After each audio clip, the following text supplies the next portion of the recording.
the time being, well, things are actually turning a little bit drier. We still have low pressure in control. It's just to the north of the UK, but it's somewhat easing, and so we're going to see a lot of the showery rain clearing away as we go through the rest of this evening, and most places turning largely dry. Not completely dry, there will still be a few showers coming into the northwest, but most places having a lot of clear weather. Because of the clear skies and the winds easing out as well, temperatures dropping a bit lower than they have done through some recent nights. Towns and cities mid to high single figures quite widely, but some rural spots dipping close to perhaps even a little bit below freezing. So there could be a touch of frost first thing tomorrow morning, and also a few patches of mist and fog across southern parts of England and Wales, largely dry, just one or two coastal showers here and there. Similar story across northern parts of England. Meanwhile, across Scotland and Northern Ireland, showers will be piling into western parts. Some of them could be a little bit on the heavy side. Meanwhile, towards the east, well, it is going to be drier, it's going to be clearer, and with that, a greater chance of a touch of frost and also some of those mist and fog patches. Once any mist and fog does lift, it's actually looking like a pretty fine day for many of us tomorrow, probably the driest day of the week for most, with a good deal of dry, sunny weather around, albeit there will be some cloud here and there, and the cloud is going to thicken from the southwest as we go later on. With the sunny spells most of us will see, it should feel relatively warm at times, albeit temperatures are near normal for the time of year. Heavy rain and strong winds push in from the southwest later tomorrow. They feed their way across many southern parts as we go into Thursday. We're looking at the potential for gusts in excess of 70 miles per hour around some eastern parts, and rainfall totals in the south up to 50 millimetres. So some disruption quite likely because of that low pressure that's pushing its way in. Friday's looking showery, Saturday's drier but colder. See you later. Today's outlook: cool, calm and completely horizontal. Boxed Aircon sponsors the weather on GB News.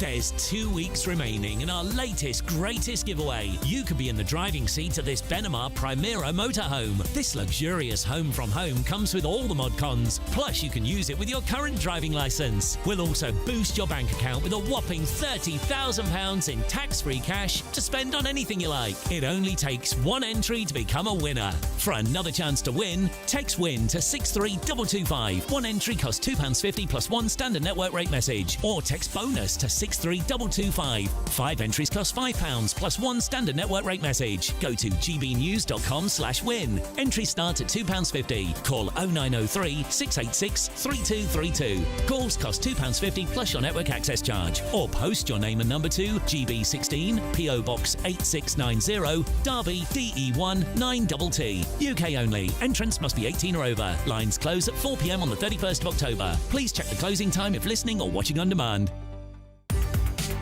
From the school run to the home run, watch a new show for all of Britain. He can say whatever he wants. A straight talking show where all voices are heard. And, you know, when are we going to stop talking about smashing the gangs and actually do it? With the stories that matter from every part of our country. There's a bit of a crash landing there for your Chancellor. Bold, fearless and standing up for you. That's me, Martin Daubney, 3 p.m. till 6 p.m. weekdays, here only on GB News. The People's Channel, Britain's news channel. Westminster's full of talk, but out here, it's the real world. Am I allowed to talk now? No, that's it. This is where it matters, real people and real lives. That's what politics is all about. The fact that Trump made a good start, no. Straight answers, no spin, and just a couple of pints. How many fingers have I got up? About 10. So join me for Lee Anderson's Real World every Friday at 7 p.m, only on GB News. The People's Channel, Britain's news channel. You want to know what's really going on in the corridors of power? Labour don't know what to do with you half the time, and that makes you quite lethal in the chamber. Get behind the headlines with Chopper's Political Podcast. Join me, Christopher Hope, as I sit down with the great and the good of British politics. We'll see where this ruling takes us. These are the stories shaping our nation. Chopper's Political Podcast, available now on all platforms. Listen in and stay ahead. Decisions made in Washington aren't just shaping America, they're shaping Britain too. From migration to global security, from crime to health. Whatever happens in the White House today will be felt in your town or city tomorrow. That's why The Late Show is live from Washington, D.C. Cutting through the politics to show you what it all means for Britain. The Late Show Live, every night at midnight. Only on GB News, Britain's news channel.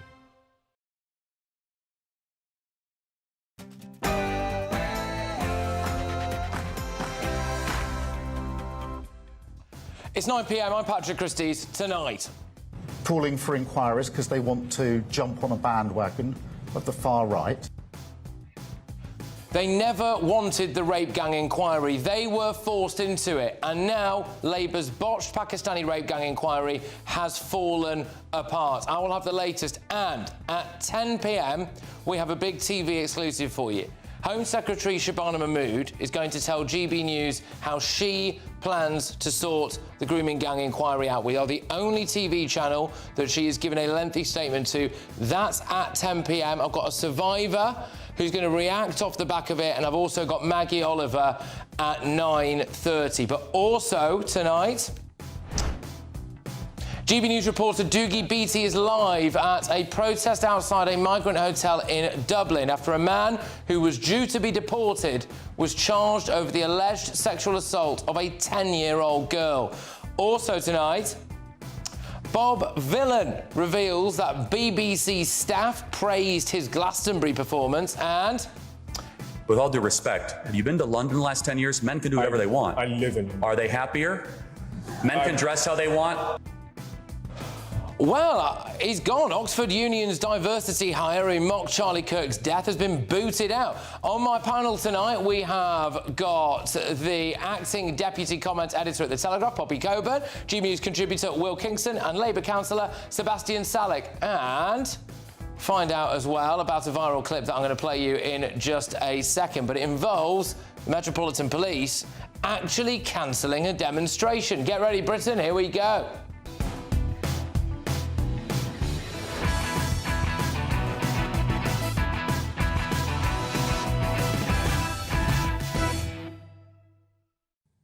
Are we living through the worst cover-up of all time? Next.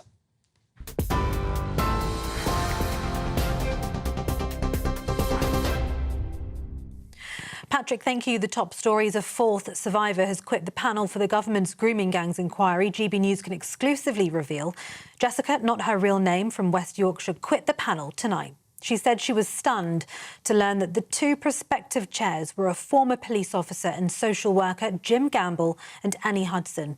The survivor was one of several members of the panel blocked from attending the meeting with the prospective chairs. In the end, Annie Hudson quit ahead of any interviews, citing media pressure. The Home Office has said the following in a statement today: the abuse of children by grooming gangs is one of the most horrific crimes imaginable. Any suggestion that this inquiry is being watered down is completely wrong. We are committed to delivering a robust, thorough inquiry that will get to the truth and provide the answers that survivors have so long campaigned for. We are working urgently to appoint the best chair to take forward this work and deliver justice, putting victims and survivors at the heart of the process. In other news, the ghostwriter of Virginia Giuffre's memoir Nobody's Girl has called on Prince Andrew to tell US police everything he knows about Jeffrey Epstein's abuse. Amy Wallace says the Duke of York needs to speak about his own moral compass, claiming his silence continues to hurt victims.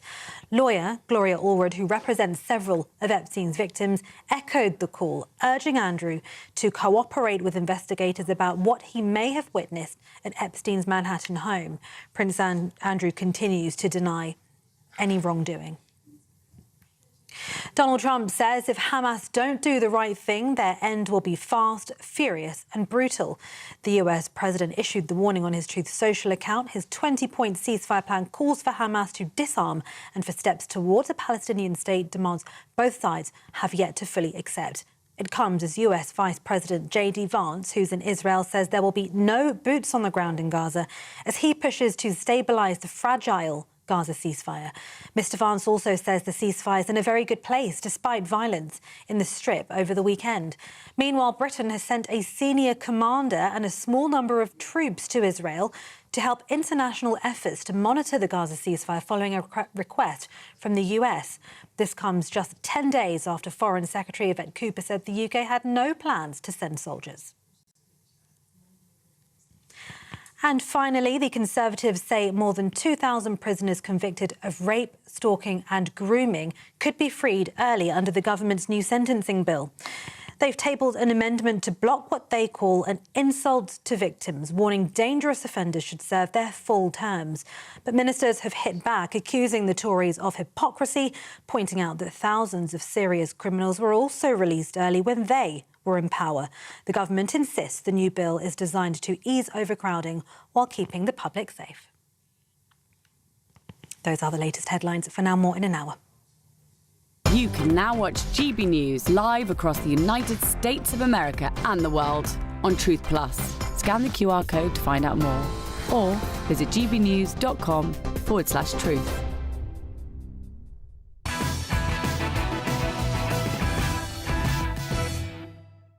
Good evening, welcome along to Patrick Christys tonight. I've got a heck of a lot coming your way. It's been an absolutely car crash day when it comes to the rape gang inquiry. A fourth victim/survivor has now quit. Over the course of this show, I'm going to take you to Maggie Oliver, who's been doing a huge amount to try to expose the issues amongst Pakistani rape gangs that have been going on around this country. I also have for you, just after 10 p.m, an incredibly brave victim and survivor called Fiona, who you might recognise from last night's show. Now, the reason why we've got her back on again is because at 10 p.m, I've got a huge TV exclusive for you. Shabana Mahmood, the Home Secretary, has given us a very, very lengthy statement after 2 days of complete and utter chaos in this rape gang inquiry. We're the only television channel that she's spoken to. It's the only place that you'll be able to get this very, very lengthy, detailed statement from the Home Secretary, Shabana Mahmood. And there's definitely some lines in there that I know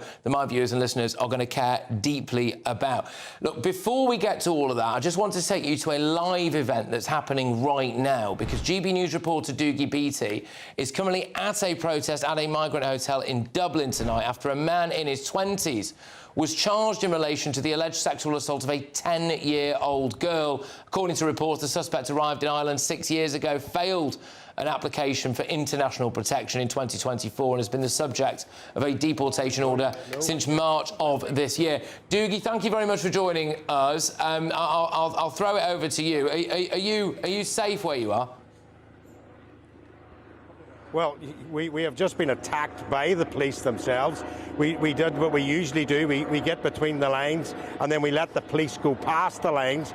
But the Garda Síochána thought it would be better to pepper spray us and then actually smash in to the camera woman and then smash in to the camera, knocking us to the ground and pepper spraying us through. So it just shows you how much the guards have, and all my time as a reporter doing this in Northern Ireland, I've been in many riots and I have never ever seen the police attack the media. They have done that this evening, as well as another photographer. And if you're watching those pictures, you can see the constable making the conscious decision. He looks at me and then comes forward and openly attacks us. So now we're actually at a front line. You can actually just see behind us there, I don't know if you can actually see it, that is a line of Garda Síochána fully in riot gear, and just up to the right-hand side of me, probably 10 yards, is a line of rioters. This has really kicked off in Dublin tonight. There was about 2,000 people here. There's a police vehicle has been burned, water cannon is out, and the TSG themselves are having a hard time putting this down. The people of Ireland at this stage have said, no more, we want rid of these immigrants that are here. And of course, this is a presidential election weekend in Ireland. On Friday, the people here go to the polls to choose a new president for Ireland. This is not a good look for them at this minute in time, and it's definitely not a good look if the police service of the Republic of Ireland decide to openly attack the media. And Doogie, just to clarify, then, we all saw that footage. I'm hoping that we might be able to play that again, of a police officer with a riot shield in his hands, weighing you up, basically, and then deciding to... Did he connect with you in the face? Yes, he did. He pushed the camera clean into my face. That was only after his colleague had managed to push the person that was using the camera in the first place into a metal fence. We did identify ourselves as the media. Our back watcher was in there. He also identified us as the media, and they continued to go on ahead. They pepper sprayed us and then attacked us, openly assaulted us in the street as we were trying to report on what was going on. It is the first time ever. Either these officers are very young because they just assaulted somebody, or they do not want this story to get out. One of the two in that is going on at this minute in time. And I mean, there's a woman just walking past me here. She must be in her 50s. She's just been pepper sprayed at the front of this line. I believe she lives in this area. Doogie, that's exactly what I was about to ask you, mate. I wasn't sure if you managed to see that because it was going on behind you, but there was a lady who was walking just behind you there, dabbing her eye. So, and is that the reason why you've got these goggles on, is it? The police have been pepper spraying people who've been out protesting about this migrant hotel? Yes, I'm too long at this not to come out with a set of pepper spray goggles on me, because when they start doing this, they pepper spray the crowd, and then they're going in very heavily handed with batons and riot shields, water cannon, and then the crowd fought back at them, and actually one of the police vehicles behind is burned. It's on fire, and there's about 2,000 more rioters that are now on the streets on the other side of this village, and the police are trying to deal with them. They have pushed them all back into this area here, and as you can see, ironically, I'm actually safer on the side of the rioters than I am with the police if you're watching them other clips. And as I say, I may give the police service of the Republic of Ireland the benefit of the doubt, but we clearly identified ourselves. We're clearly identified here. We're well branded. Our backwatcher actually told them media, and then said female media, and they still continued to attack us from the Garda Síochána. So they really want to try and put this down over this weekend, because it is an election weekend for the Republic of Ireland, and this has been playing very, very heavily in the Republic of Ireland. There's been a huge movement over the last 36 months against immigration. I mean, where we're sitting, this is a beautiful area. This City West Hotel was bought by the government to be put in an iPass centre. It's one of the most beautiful hotels in the Republic of Ireland. They turned it into an iPass centre, and there's about 2,000 young refugees in that area. And when this 10-year-old girl, the allegations of sexual assault came out, well, everything, well, you can see what's happened. I mean, this is surreal, Patrick. I'm standing here. Up this side of me here, there's probably, and I don't want to turn the camera around on them, is probably, I would say, 300 or 400 youths. And down here is the police service. And there is lovely pillars and all here. This is a very salubrious area. And now what we have is rioters going into this area, being pushed in by the police trying to clear this junction.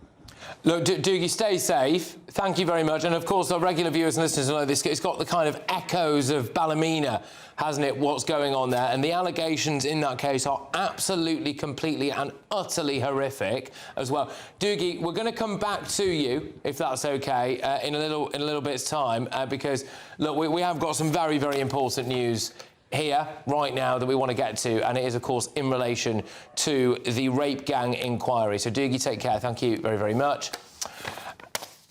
So, Labour's national Pakistani rape gang inquiry is in absolute tatters. They never wanted to do it. And when politicians, and I mean politicians, who sat in government for many years, are casual about honesty, decency, truth, and the rule of law, calling for inquiries because they want to jump on a bandwagon of the far right. Then they bowed to pressure and said that they would, but then it went very quiet for about 4 months. Then we were told that Labour couldn't find anyone to chair the inquiry, which is ridiculous, because I'd do it, and I imagine everyone watching and listening to this would happily do it as well. Then we found out that they hadn't set a time frame for when this inquiry needed to conclude. So in theory, it could have gone on for 10, even 20 years. Yesterday, we had a series of bombshells. It was revealed that the 2 potential chairs of this inquiry were ex-police officer Jim Gamble, who reportedly became a Labour Party member in 2015, and Annie Hudson, a senior social worker. Now, both the police and the social sector need investigating for their role in the Pakistani rape gangs, and many of the scandals took place in Labour-run towns and cities. So they both seem like very inappropriate choices. And then 2 survivors quit the panel, Fiona Godard and Ellie Ann Reynolds. They're their statements. They're on the screen for you now if you're watching us on TV. They said that they didn't like the options for the chairperson when they were told that they'd have the opportunity to question those potential chair people. Those questions were vetted. And, of course, this is the big one. They are concerned that Labour want to widen the scope of the inquiry to not focus on Pakistani Muslim rape gangs, despite the grooming gangs in Rochdale, Rotherham, Telford, Oxford, Bradford, Birmingham, Manchester, Keighley, Aylesbury. In fact, 50 different towns and cities in the UK being made up almost entirely of Pakistani Muslims. Now, I interviewed Fiona last night, and she thinks there's a cover-up going on. That they're not just trying to cover up the true extent of the Pakistani Muslim problem, but that it's actually more than that.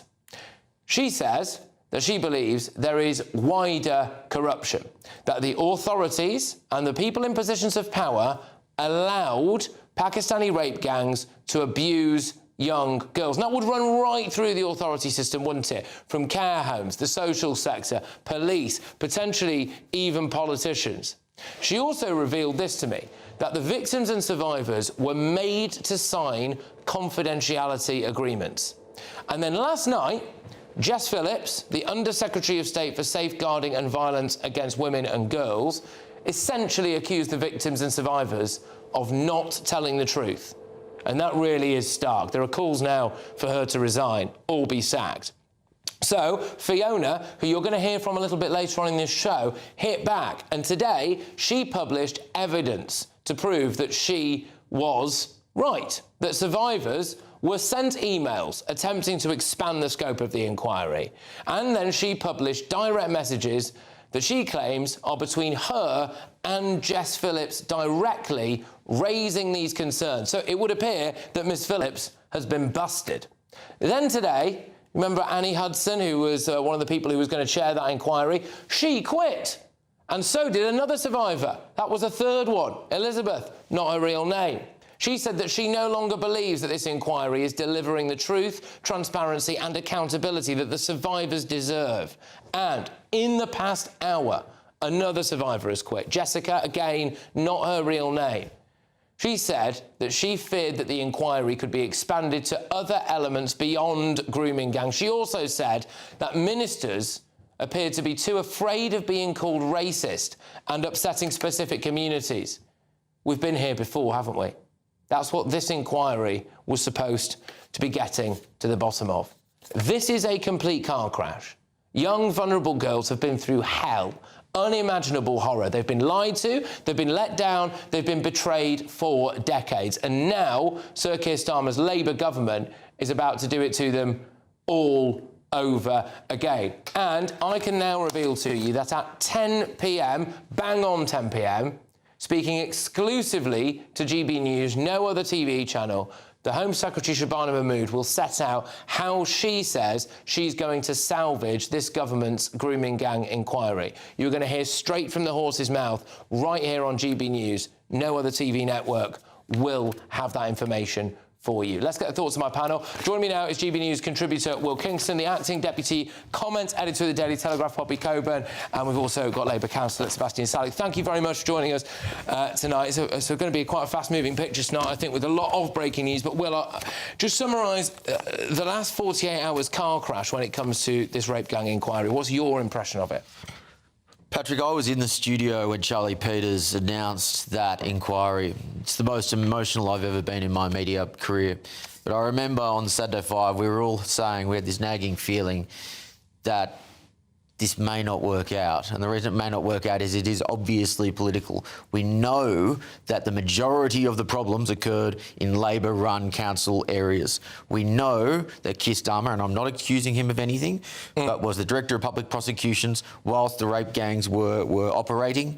This is obviously a political tactic to either try and push it back beyond the next election, or to try and expand the scope to dilute the real message that needs to come out. I think this is a disgrace. I think it's shocking for the victims. I think it's very sad. I think they should have an independent body running this, probably from another country, from another part of the Anglosphere, Canada, Australia, somewhere, because I think the whole of the judiciary in the UK is in some respects culpable for the tragedy of the grooming gangs. This is just a really sad, awful day. Poppy, there are calls for Jess Phillips to go. I've got Maggie Oliver on in about, I don't know, 10 minutes' time or so. Be interesting to see whether or not she thinks Jess Phillips should go. I'm hoping that a bit later on I might be able to play you a clip of something that happened in the House of Commons today. Well, Jess Phillips just kind of lost it a bit, really. Do you think she needs to go? Because the other allegation about her is that she's basically accused these survivors and victims of lying today. 100% she has to go. The whole point of Jess Phillips, she spent her entire career saying that she's an advocate for women and women's rights, OK? So that she has been the voice in Parliament that will stand up for vulnerable women. Well, when it comes to these vulnerable women who have been betrayed for decades now, some of these women are almost entering middle age because it's taken so long for them to get justice. She has equivocated. She has tried to downplay the horrors that they've gone through, despite the fact some of them have literally been tortured, like the definition of sexual torture these women have gone through. And she and some of her other Labour colleagues have tried everything that they possibly can to turn this scandal into something else, something that for them is more politically convenient. So, yeah, I think it's a disgrace. We should treat this like the infected blood scandal. We should treat this like Grenfell. This is one of the greatest scandals of my lifetime, and we should all be extremely angry that we have not seen justice yet.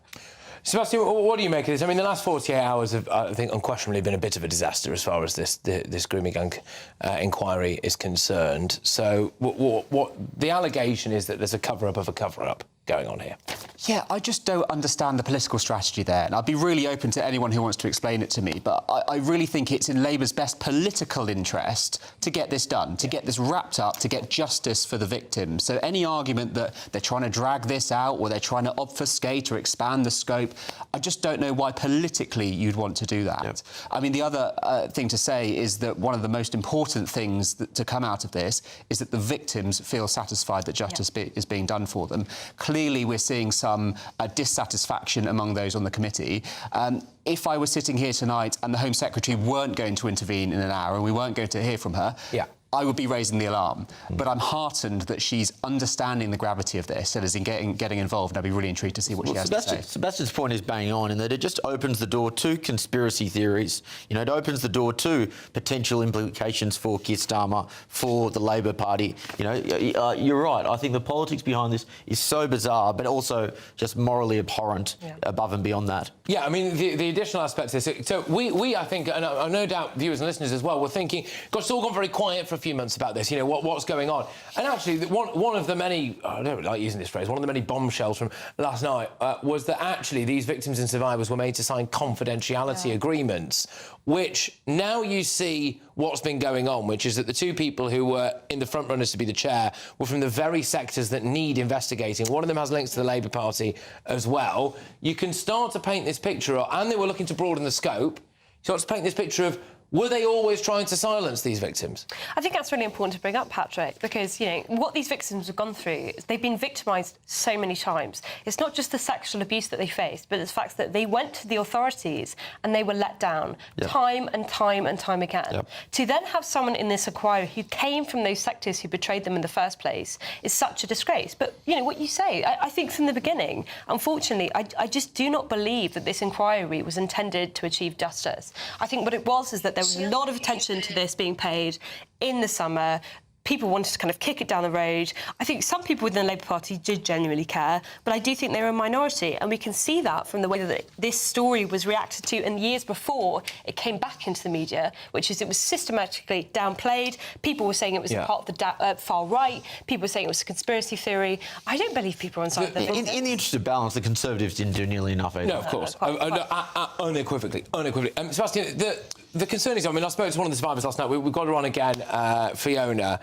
They are absolutely 100% of the view that there is an attempt going on to try to downplay the role of the Pakistani Muslim community in Britain in this. I mean, how important is it that that doesn't happen, do you think? I think we have to confront the reality. If it is majority Pakistani men who are doing this, then that is just the truth. There's no escaping that.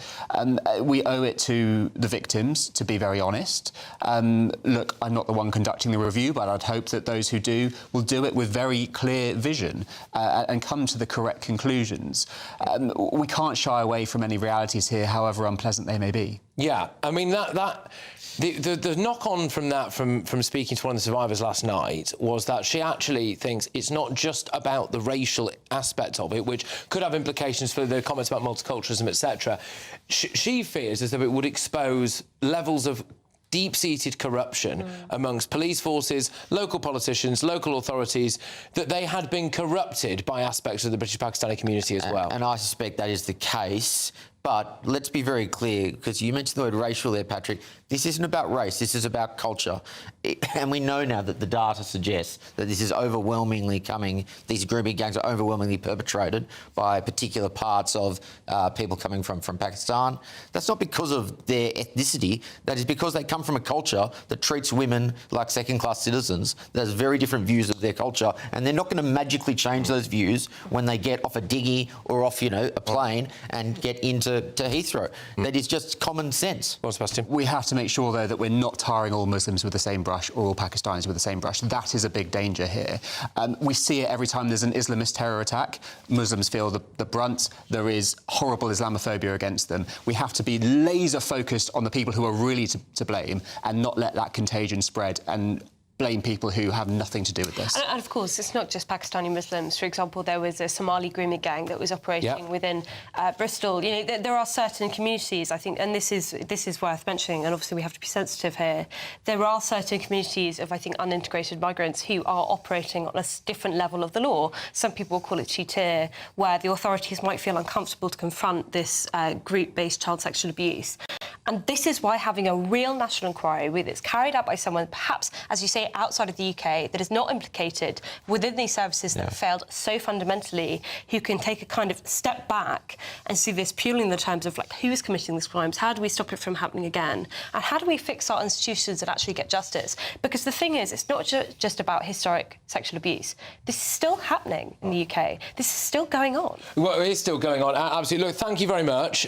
We appreciate your comments, first and foremost. Like I said, at 10 p.m, we are going to be hearing directly from the Home Secretary, Shabana Mahmood. She's speaking to us. We're the only TV channel she's speaking to, so we'll get you the statement. It's a very lengthy statement from that. In the meantime, we do have another response from the Home Office, which is that the abuse of children by grooming gangs is one of the most horrific crimes imaginable. Any suggestion that this inquiry is being watered down is completely wrong. We are committed to delivering a robust, thorough inquiry that will get to the truth and provide answers that survivors have so long campaigned for. We're working urgently to appoint the best chair to take forward this work and deliver justice, putting the victims at the heart of the process. We're grateful to all those who have shared their insights with us. We share the concerns around unhelpful speculation while this process is live, which is why we will not be providing any running commentary. Again, to say that in just a few minutes' time, we've got Maggie Oliver on, who's been one of the huge rape gang whistleblowers. Big calls this evening for Jess Phillips, especially, to either resign or be sacked. And I think as well, shortly we're going to take you back to Ireland, because Doogie Beattie is in the kind of epicentre of a protest outside a migrant hotel there. But there's another story that I wanted to bring you before that, because the BBC is today standing accused, anyway, of being on the side of Bob Vylan and his vile death to the IDF chant. And that is going to be our head-to-head. So, you remember at Glastonbury this summer where rapper Bob Vylan called for the death of Israeli soldiers? It was broadcast live and uninterrupted on the BBC. Well, fast forward 3 months and the musician today doubled down, saying that he would do it again tomorrow and twice on Sundays. Vylan claimed that his backlash is minimal compared to what the people of Palestine are going through. And here are some of the aspects for you that I find particularly concerning. He spoke directly to Louis Theroux. He even claims this, that BBC staff praised him after his performance. He says that hours after he came off stage, those behind the scenes called him fantastic. He says they were people who were working for the BBC. And if that wasn't bad enough, Vylan seemed to suggest that he was hounded because of his race, that actually the reason he's been hounded for this is because he is black. Well, tonight I'm asking, is the BBC now unequivocally on the side of both Bob Vylan and anti-Semitism. Joining me now is former BBC presenter Roger Bolton, and we've got journalist as well, Angela Epstein. Thank you very, very much. Angela, I'll come to you first on this. So, he reached out to Louis Theroux, who's a BBC star. Louis Theroux gave him the opportunity to go and essentially kind of whitewash himself on there. And also, Bob Vylan dropped that line that the BBC staff were calling him fantastic. They enjoyed his performance. Well, we know by the BBC's own admission that there were 550 members of staff from the BBC at Glastonbury, and I still find it remarkable, given that these are manifestly clear genocidal chants calling for the death of innocent men, young men and women who have been drafted by a sovereign nation to defend that nation in the face of a genocidal attack by the Hamas terrorists. And he's calling for their death. And remember that the IDF is all that stands between the protection of Israel and the innocent people of Israel and those who would seek its annihilation. So the fact there were 550 members of staff there in the first instance and nobody pulled the plug is remarkable. And then we hear what he's told Louis Theroux in an admittedly very softly interview, which was pretty astonishing from, like you say, one of the BBC stars. Look, I've been a long-standing fan of the BBC. It's our national broadcaster. Yeah. It's fearless in terms of drama and lots of great things. It's Wimbledon coverage, all those things we know. And it gives me no pleasure to say it's very hard to now not join that dots and say, are there just so many bad apples? All right. Is it by default or is it weakness? Well, something very rotten is happening here. Let me just put this to Roger. And by the way, sorry about this, in a second or two, we're going to have to go back to Ireland because our reporter, Dougie Beattie, there is right in the middle of a protest. So we want to make sure we get him there. But, Roger, does the BBC now need to come out and deny this, do you think? Do you think they need to come out and say, look, this is just Bob Vylan saying that there are a few people there who praised him. It wasn't actually BBC staff who said that they really thoroughly enjoyed his death to the IDF chant? Well, you want to get to the facts. There aren't many facts in this. And by the way, the number of 550 people are covering the whole of Glastonbury, hundreds of acts, the technicians, everybody else. If it is the case that 2 or 3 people, I don't know how many, told him he was wonderful, people tend to say, darling, you're wonderful, they come off the stage. They shouldn't have done it. But remember, the BBC took it off iPlayer. It stopped it being repeated, has admitted that the plug should have been pulled earlier and has apologised. The attempt to link that to some sort of prejudice by the BBC against Israel or anti-Semitism is just daft, to be honest. I mean, this is the problem. It's very difficult to have a serious discussion on the Middle East issue without it being polarised. There are plenty of Jews in this country who really don't like the Netanyahu government. There are plenty of people who would say, well, Israel itself, within Israel, there are racists in the Israeli cabinet. We have to be able to have a dialogue where we separate off anti-Semitism from criticism of a particular government. And I'm very happy to say, of course, that Hamas is disgusting, revolting, appalling, murderous. But that shouldn't, we shouldn't go from that to say we've got to choose one side or the other in this tragic situation. Right. The BBC is the messenger. It's the classic case. OK, I get it. Look, guys, I'm very sorry about this because we've got a lot of breaking news tonight. I really do apologise. We're going to have to knock it on the head there because I need to take us back to Dublin. Thank you, by the way.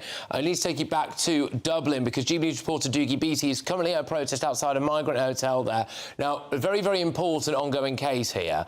A man in his 20s was charged in relation to the sexual assault alleged of a 10-year-old girl. According to reports, that suspect arrived in Ireland 6 years ago. He was initially denied asylum, basically, and had been the subject of a deportation order since March of this year, but still allegedly went on to sexually assault a 10-year-old girl. Dougie Beattie is with us now. Right, Dougie, thank you very, very much. Could you talk us through what's happened there? What is the scene, and why are people so enraged? Well, 7:30 this evening, a protest was outside the City West Hotel. It's one of Ireland's biggest hotels, and it was bought over by the government to turn it into an IPAS centre, basically a refugee centre, and about 2,000 people live in that centre. The majority of them are young, undocumented males, and this is a very nice area of Dublin, I can assure you. And they put these people in here. This young girl went missing over the weekend. It is then alleged that she was sexually assaulted by a man inside the hotel. He appeared in court this morning. He was arrested and charged, and there was an Afghan interpreter had to be brought in to speak for him. Now, of course, that kicked everything off here, a bit like it did in Ballymena back in May. Quite a crowd turned up here, about 2,000 people, and they started to march down towards the City West Hotel, and of course as soon as that started, the TSG, the public order section of the Garda Síochána, the Republic of Ireland's police force, moved in. Now, during that time they attacked us, the media, right in the middle of that, and I've never ever seen that before. But what they've done is they've pushed all the rioters down the road into little side streets here, and right now there's a very tense standoff. And just a few moments ago, the sergeant came forward from behind the riot shields and asked people that wanted to leave, form a line and leave, but he wouldn't let them take their cars with them. And now we have the ridiculous situation, and I don't know if you can just see behind me here, there's a guy that is an immigrant trying to get into the hotel, and the guards won't let him out, and he's now stuck in the same side as the protesters. This police force has lost control of this totally, and they are basically running up and down the streets trying to control people. It is not going well for the Garda Síochána, and especially on this weekend, at a presidential election weekend in the Republic of Ireland. Doogie, thank you very, very much. Please do stay safe. I know that you've literally been attacked there. We just saw some footage of that. We're going to check back in with Doogie, what is an incredibly tense and volatile situation throughout the course of this show. Look, shocking, Hormos. I know people say, well, it's in Ireland. Well, you know, there are certain similarities, aren't there, where the accused, anyway, is a foreign national, an Afghan man in this case, been 6 years in Ireland and still needed an interpreter, is accused of assaulting a 10-year-old girl. There you go, really.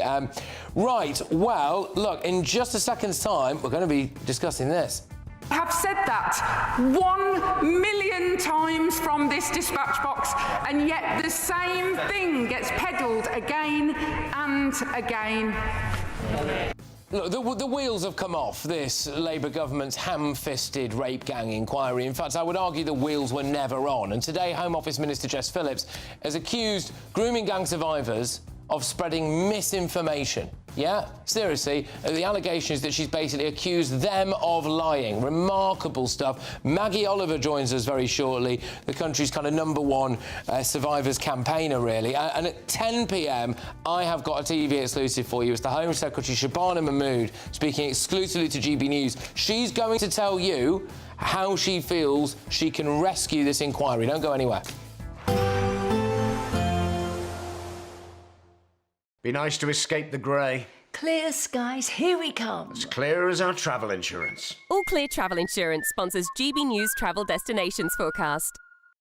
Half term has already started for some of us, but I'm afraid there's not much holiday sun to go around. Parts of Greece will see heavy showers and thunderstorms. Also, many areas of northern Europe will continue to see unsettled weather. Heavy showers, also some strong gusty winds, particularly around northern coasts of Spain and around coasts of France. Italy too will see some heavy showers, and Greece could see some quite intense thunderstorms with hail and gusty winds. These are set to continue as we head later into the week, with hopefully the return of some sunshine over the weekend.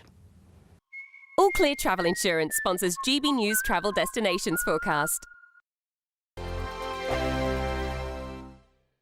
Good evening, I'm here with your GB News weather forecast from the Met Office. There's some wet and very windy weather to come later tomorrow and into Thursday, but for the time being, well, things are actually turning a little bit drier. We still have low pressure in control. It's just to the north of the UK, but it's somewhat easing, and so we're going to see a lot of the showery rain clearing away as we go through the rest of this evening, and most places turning largely dry. Not completely dry, there will still be a few showers coming into the northwest, but most places having a lot of clear weather because of the clear skies and the winds easing out as well. Temperatures dropping a bit lower than they have done through some recent nights. Towns and cities mid to high single figures quite widely, but some rural spots dipping close to perhaps even a little bit below freezing. So there could be a touch of frost first thing tomorrow morning, and also a few patches of mist and fog across southern parts of England and Wales. Largely dry, just 1 or 2 coastal showers here and there. A similar story across northern parts of England.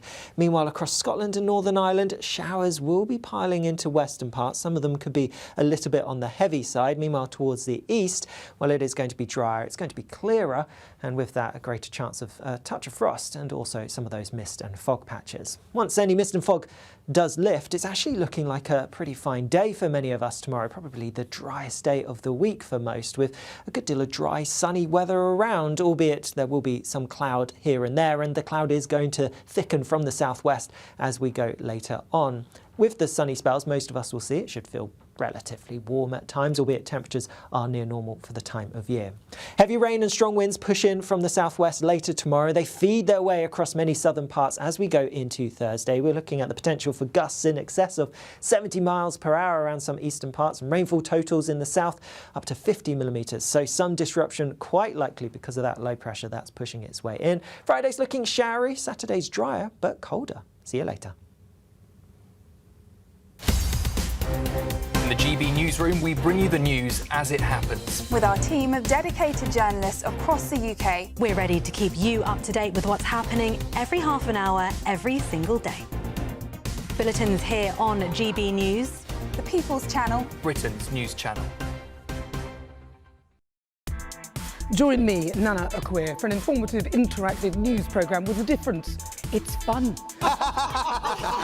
No, he didn't say that, Dave. I'm so surprised. I think there's an element of truth to that. Join me from 3 p.m. every weekend, only on GB News, Britain's news channel. Britain was once the envy of the world. But look around. A nation that no longer knows what it is or where it's going. A country that's broken. How do we fix Britain? How do we bring it back? Friday night with Matt Goodwin at 8 p.m. Only on GB News.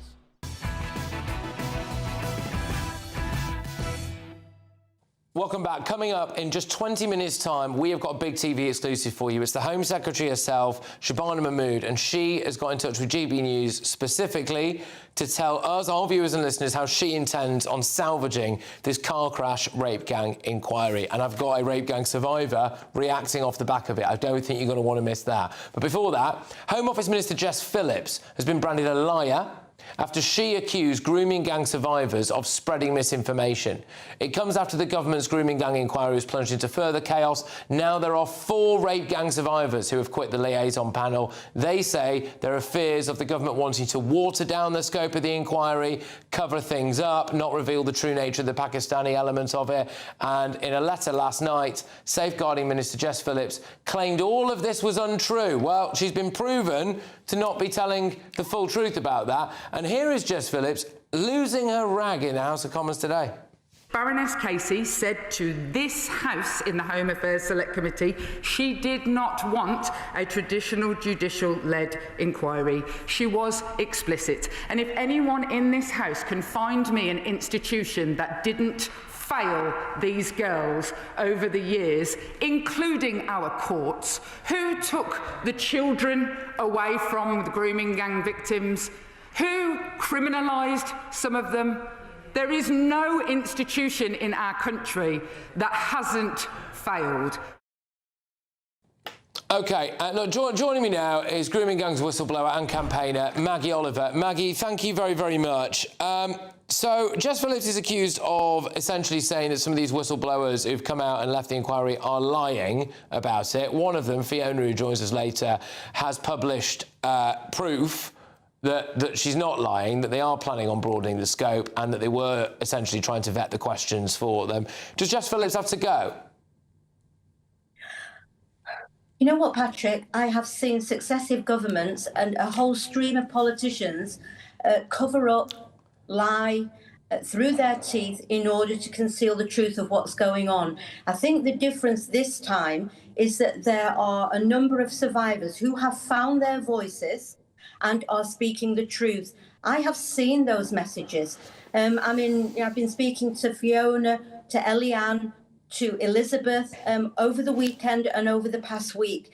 And I know what's been going on. They have been trying to water down this inquiry. They have been trying to expand it to look at all kinds of group-based abuse. They've been trying to encourage the survivor panel to expand it even to cover CSA.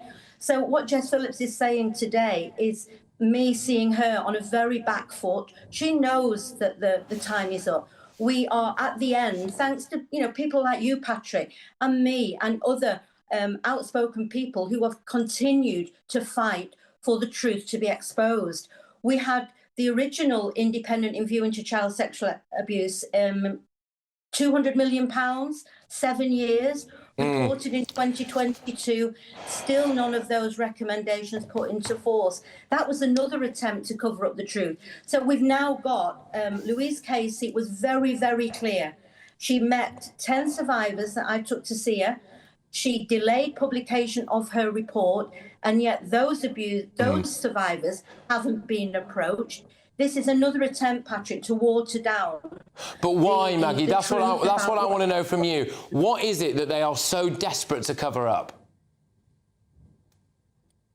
They don't want the report to show that ethnicity has been a big part of this kind of grooming gang, and it is central. And the survivors have been silenced for decades because they were not allowed to say the truth of who their abusers were. And now, once again, we are having them attempts to silence them yet again. But the cat is out of the bag now, Patrick. They won't get away with it this time. But the truth is the truth. And just on that as well, here is a little clip of Jess Phillips kind of losing it a bit, really, in the House of Commons. I have said that 1 million times from this dispatch box, and yet the same thing gets peddled again and again. Yeah, you're shaking your head. Why? Because I'm outraged. She knows full well what is going on, and she also knows that there has been a deliberate attempt since the day this report was published to prevent the truth from coming out. Watered down. I've not been approached. People who were on the survivor group that met Baroness Casey have been silenced. She is on a back foot. Nobody. I'm so.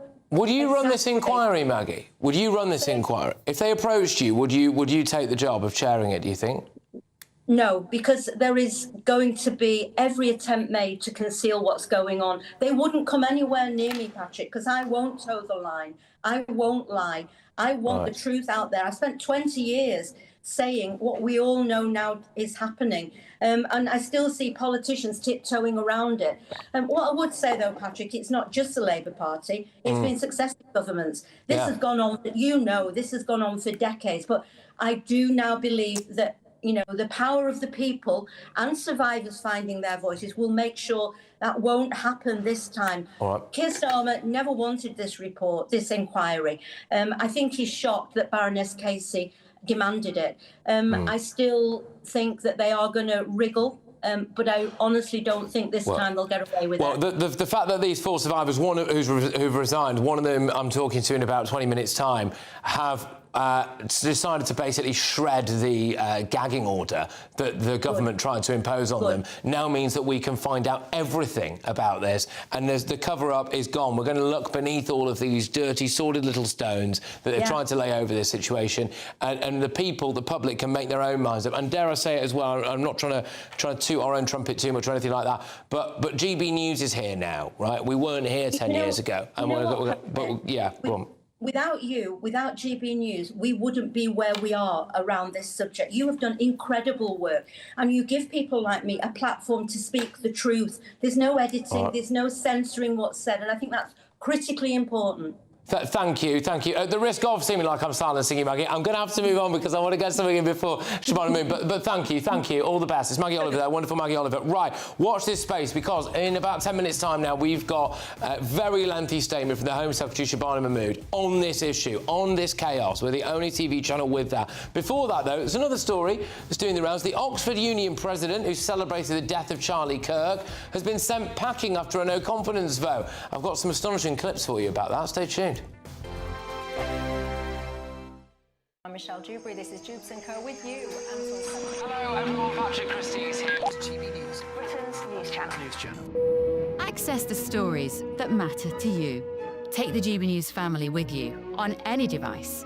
And as long as you have an internet connection. Tune in to GB News, anywhere on the planet or beyond. GB News, the People's Channel, Britain's news channel. From the school run to the home run, watch a new show for all of Britain. So he can say whatever he wants. A straight talking show where all voices are heard. And, you know, when are we going to stop talking about smashing the gangs and actually do it? With the stories that matter from every part of our country. There's a bit of a crash landing there for your Chancellor. Bold, fearless and standing up for you. That's me, Martin Daubney, 3 p.m. till 6 p.m, weekdays, here only on GB News. The People's Channel, Britain's news channel. Westminster's full of talk, but out here, it's the real world. Am I allowed to talk then? No, that's it. This is where it matters, real people and real lives. That's what politics is all about. In fact, has Trump made a good start? No. Straight answers, no spin, and just a couple of pints. How many fingers have I got up? About 10. So join me for Lee Anderson's Real World every Friday at 7 p.m, only on GB News. The People's Channel, Britain's news channel. You want to know what's really going on in the corridors of power? Labour don't know what to do with you half the time, and that makes you quite lethal in the chamber. Get behind the headlines with Chopper's Political Podcast. Join me, Christopher Hope, as I sit down with the great and the good of British politics. We'll see where this ruling takes us. These are the stories shaping our nation. Chopper's Political Podcast, available now on all platforms. Listen in and stay ahead. Britain deserves a newsroom that puts the facts and your voice first. Well, and that's what you get on GB News. Lively debates, lively conversation. And we're not afraid to hold power to account. And each other. So join me, Andrew Pierce. And me, Miriam Gates, for Britain's Newsroom, weekdays from 9:30 on GB News. At GB News, we love to hear from you, our loyal community. So drop us a line at gbnews.com/yoursay. There, you can talk to each other and also to the presenters live on air. gbnews.com/yoursay, because GB News is your channel, Britain's news channel.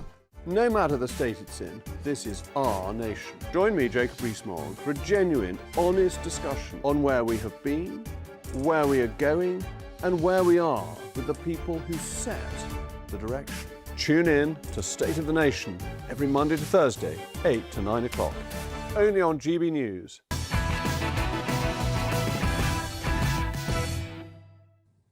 OK, welcome back. In 9 minutes' time, we're going to hear a big TV exclusive, Shabana Mahmood, the Home Secretary, talking to us directly about the rape gang inquiry. But first, the President-elect of the Oxford Union has been dramatically ousted following those remarks he made celebrating the death of Charlie Kirk.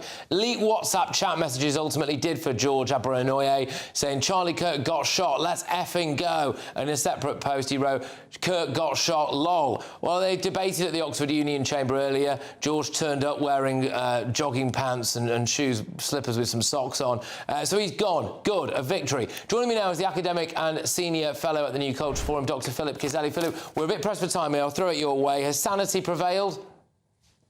Hi, Patrick. It's great to see you again. Yes, I think it has, because this isn't really about free speech. If you're celebrating the death of someone, if you're in the same camp who are chanting death, death to the IDF and put the Zios in the ground and all of that kind of thing, that really isn't about the free speech debate. It's beyond that, because you're legitimizing violence there. And when you legitimize violence, people's behaviour is kind of regulated by fear, so that is the opposite of free speech. So these people are just essentially out to get us. First of all, they tried to, the people on our side I'm talking about, they're out to get us. First, they tried to take away our livelihoods by cancelling us. Then they tried to put us in prison, like Lucy Connolly. And now they're trying to legitimise killing us, Patrick. It's awful. Well, George Abernoye has got this response. I'll put this to you. 2 centuries later, the same people who claim to believe in the union are now acting in stark opposition to the union's founding principles by supporting a campaign of harassment, censorship and abuse.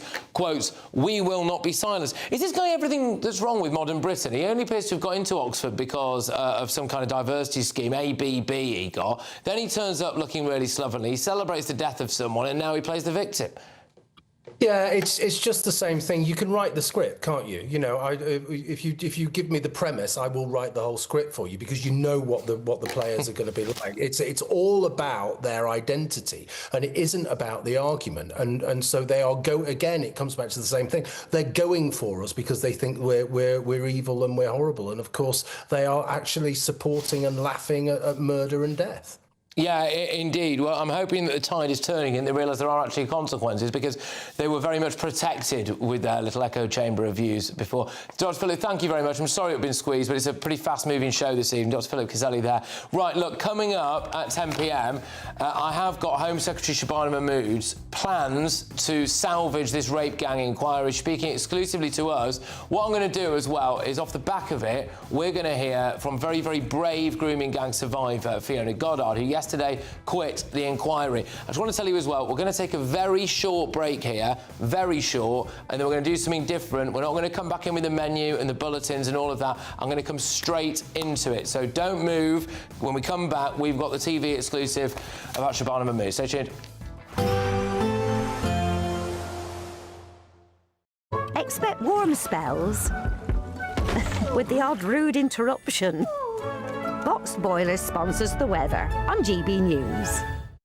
Good evening, I'm here with your GB News weather forecast from the Met Office. There's some wet and very windy weather to come later tomorrow and into Thursday, but for the time being, well, things are actually turning a little bit drier. We still have low pressure in control. It's just to the north of the UK, but it's somewhat easing, and so we're going to see a lot of the showery rain clearing away as we go through the rest of this evening, and most places turning largely dry. Not completely dry, there will still be a few showers coming into the northwest, but most places having a lot of clear weather because of the clear skies and the winds easing out as well. Temperatures dropping a bit lower than they have done through some recent nights. Towns and cities mid to high single figures quite widely, but some rural spots dipping close to perhaps even a little bit below freezing. So there could be a touch of frost first thing tomorrow morning, and also a few patches of mist and fog across southern parts of England and Wales, largely dry, just 1 or 2 coastal showers here and there. Similar story across northern parts of England. Meanwhile, across Scotland and Northern Ireland, showers will be piling into western parts. Some of them could be a little bit on the heavy side. Meanwhile, towards the east, well, it is going to be drier, it's going to be clearer, and with that, a greater chance of a touch of frost and also some of those mist and fog patches. Once any mist and fog does lift, it's actually looking like a pretty fine day for many of us tomorrow, probably the driest day of the week for most, with a good deal of dry, sunny weather around, albeit there will be some cloud here and there, and the cloud is going to thicken from the southwest as we go later on. With the sunny spells, most of us will see it should feel relatively warm at times, albeit temperatures are near normal for the time of year.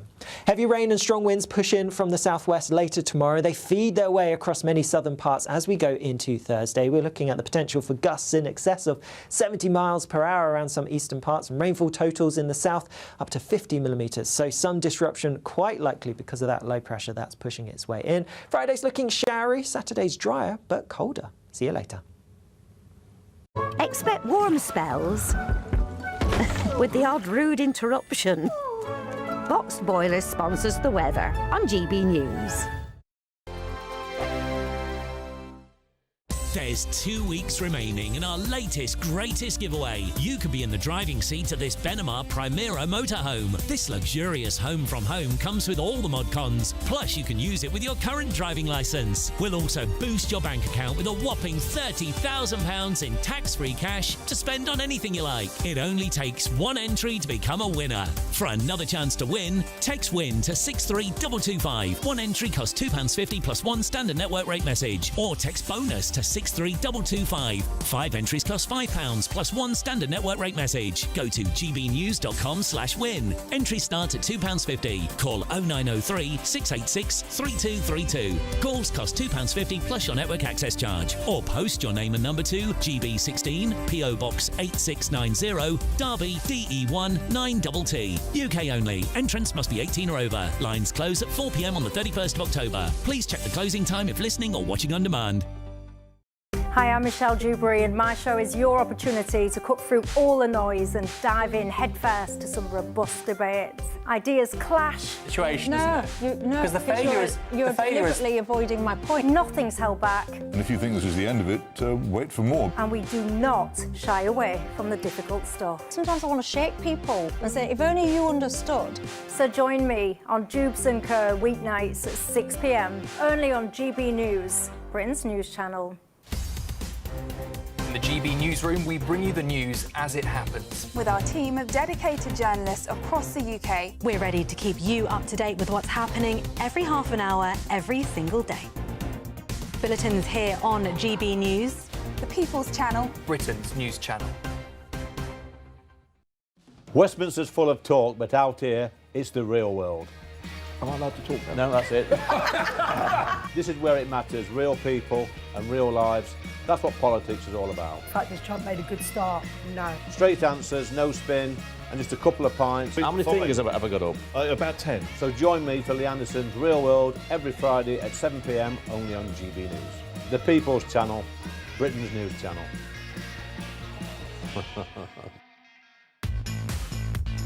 5 hosts, 5 opinions, 5 fearless debates, 5 unfiltered takes on the day's news. 5 reasons not to be anywhere else on Saturday night. This is the Saturday 5. You got me good there. Britain's biggest Saturday night TV show. It's not a bad brand. Yeah. Uncensored. Very, very racy tonight. On the unpredictable. What does she say? Can you translate it for us? And always entertaining. And how can a country go from being led by William Wallace Saturday nights from 6 p.m. only on GB News, the People's Channel. Britain's news channel. You're going to want to stay tuned, trust me.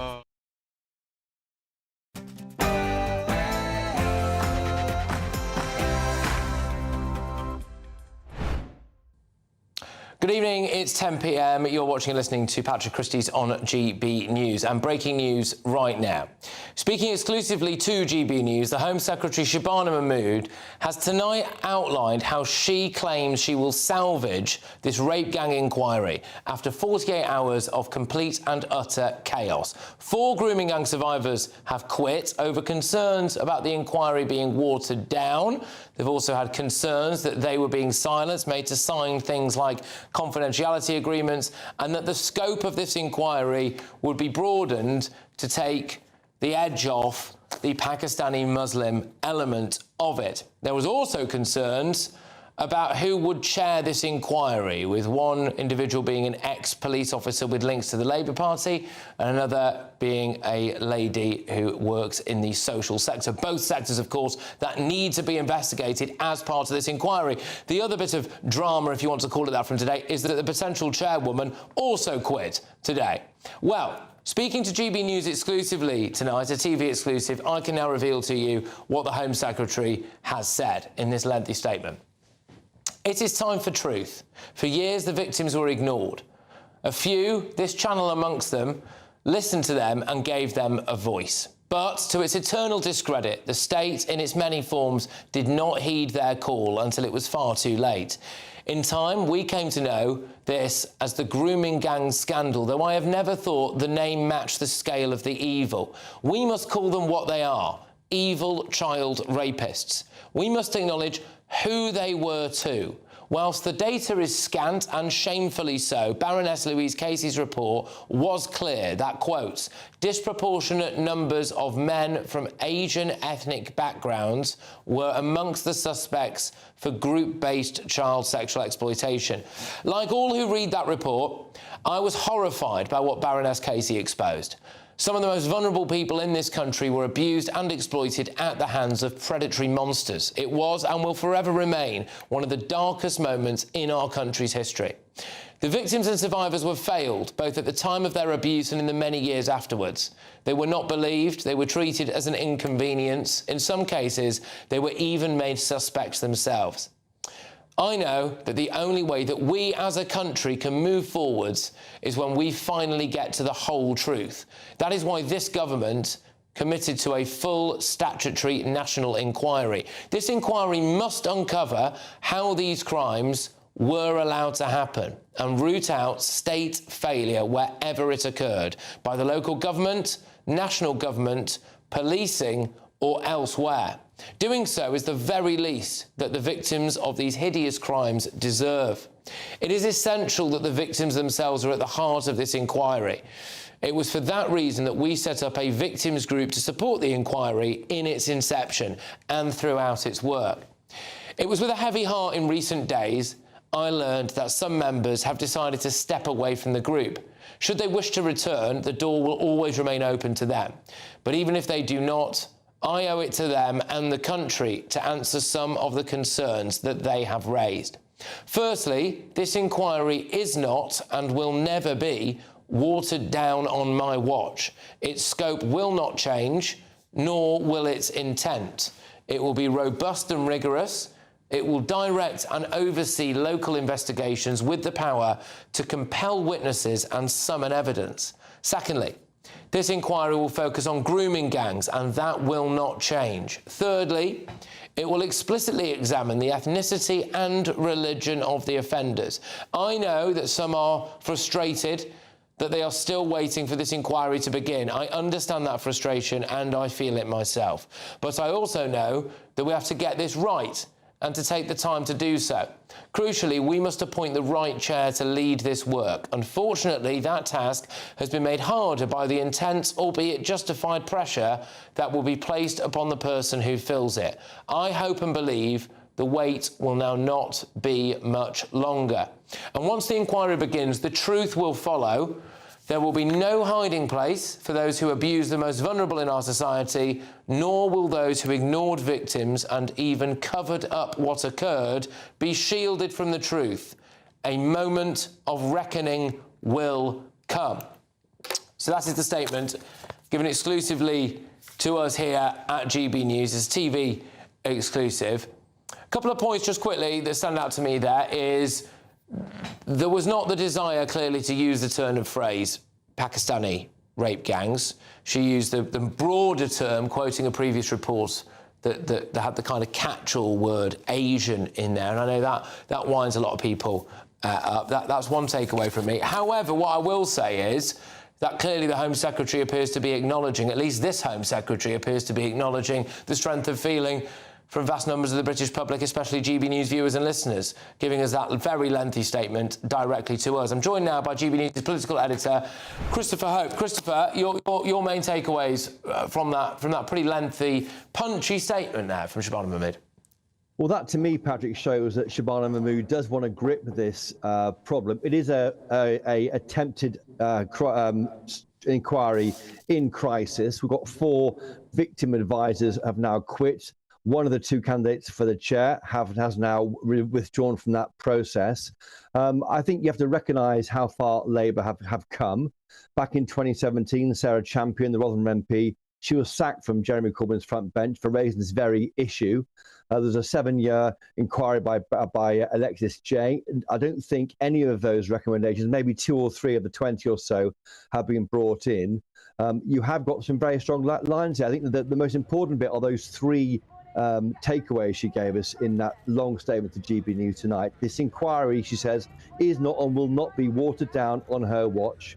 The scope won't change, nor will its intent. And what that means is it won't be broadened into wider child abuse issues. That's really serious and that deserves inquiries. But this inquiry is purely about the issue of grooming gangs. And she finds the word grooming gangs doesn't quite capture the evilness of it. I think that's right too, because I think in many ways, we heard, didn't we, from that report by Louise Casey, it's often Pakistani heritage men against white girls. It's important to say that, say what it is. It will be a direct and robust investigation, she says. Also, 2 more points finally. It will focus on grooming gangs. That won't change, she says, and it will explicitly examine the ethnicity and religion of the offenders.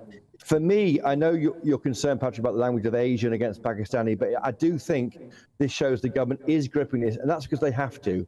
If they don't get to grips with this scandal and show they are taking it seriously, there will be a problem at the ballot box. It could be an electoral issue for this government. That's not why they're doing it. They're doing it because they want to put the victims first. They say that, but we're yet to see any real example of that. When this government starts putting its actions ahead of its words, we'll start to judge it. So just in a few minutes' time, Christopher, we're going to be hearing from a very, very brave survivor, Fiona, who I think was the first person who quit yesterday.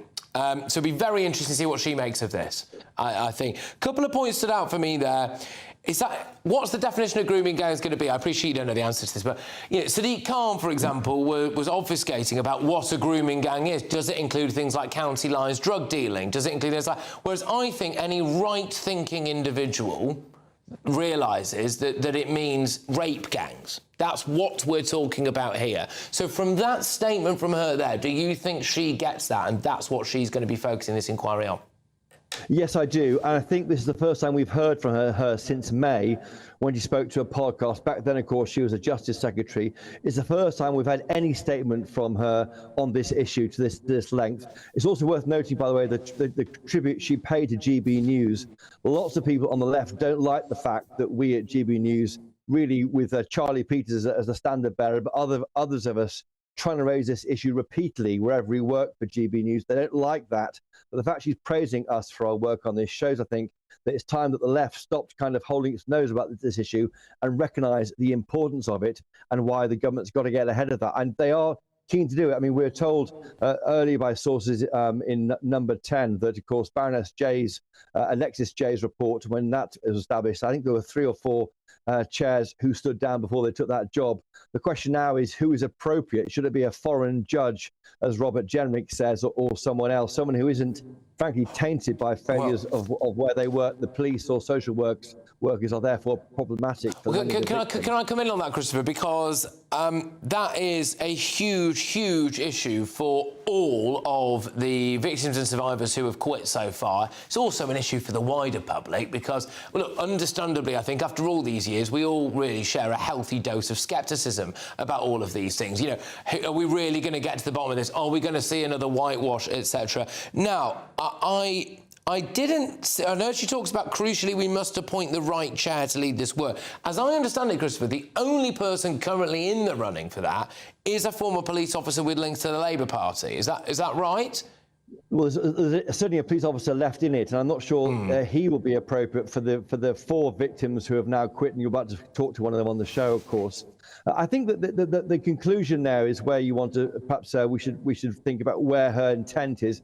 Once the inquiry begins, the truth will follow. That's a big thing to say, the truth will follow. There'll be no hiding place for those who abuse the most vulnerable. Also, those who even covered up what occurred and shielded from the truth. A moment of reckoning will come. She used that same language about the moment of reckoning back in May when it wasn't her policy area. Well, now it is, and it's, I think GB News viewers and all victims are worrying about this right now. Can she deliver on this promise?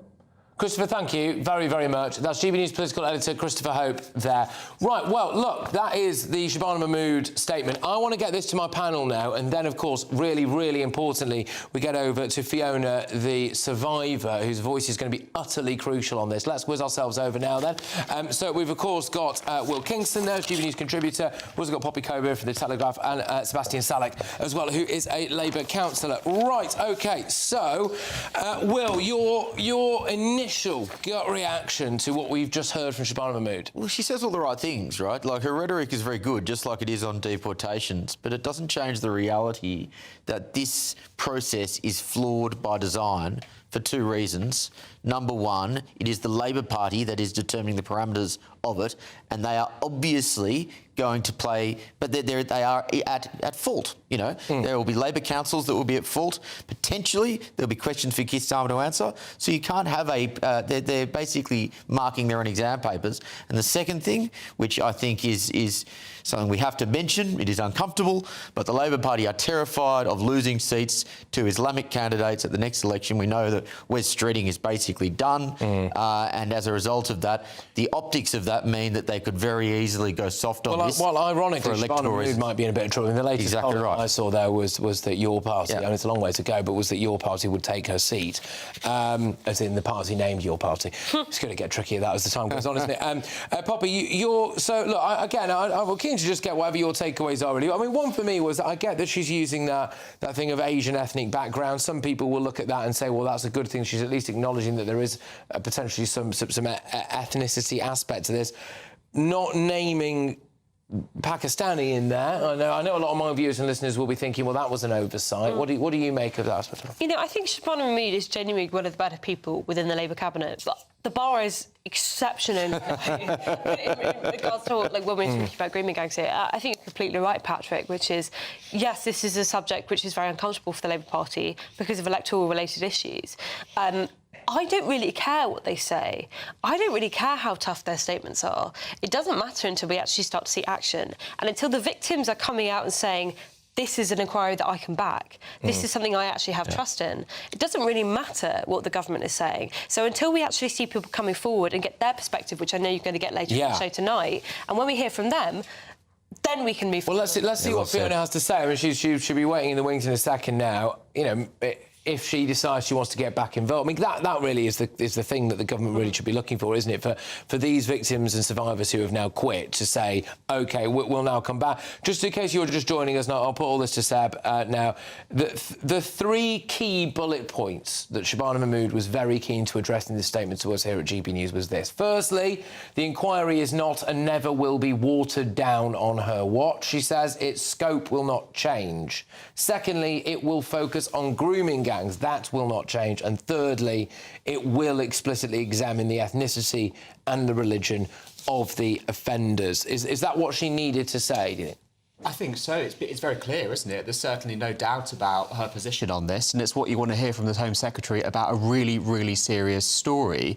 I'll come back to a point that Will made. I don't still understand the political strategy around saying that this is about trying to protect seats of various MPs. This story is not going to go away. It is in Labour's political interest, as well as being the right thing to do, to address this, to get it done, and to get justice for the victims. I think I'll let you come back to that. I mean, I think that the horse has bolted, right? I think any opportunity at any potential cover-up of the cover-up is gone. They might as well just get this over. Well, look, if, for example, this comes out 6 months before an election and it comes out that Labor councils were directly responsible for covering up the sexual assault of young girls, that will obviously be catastrophically bad for Labor. So I can see why they would want to push this back until after the next election.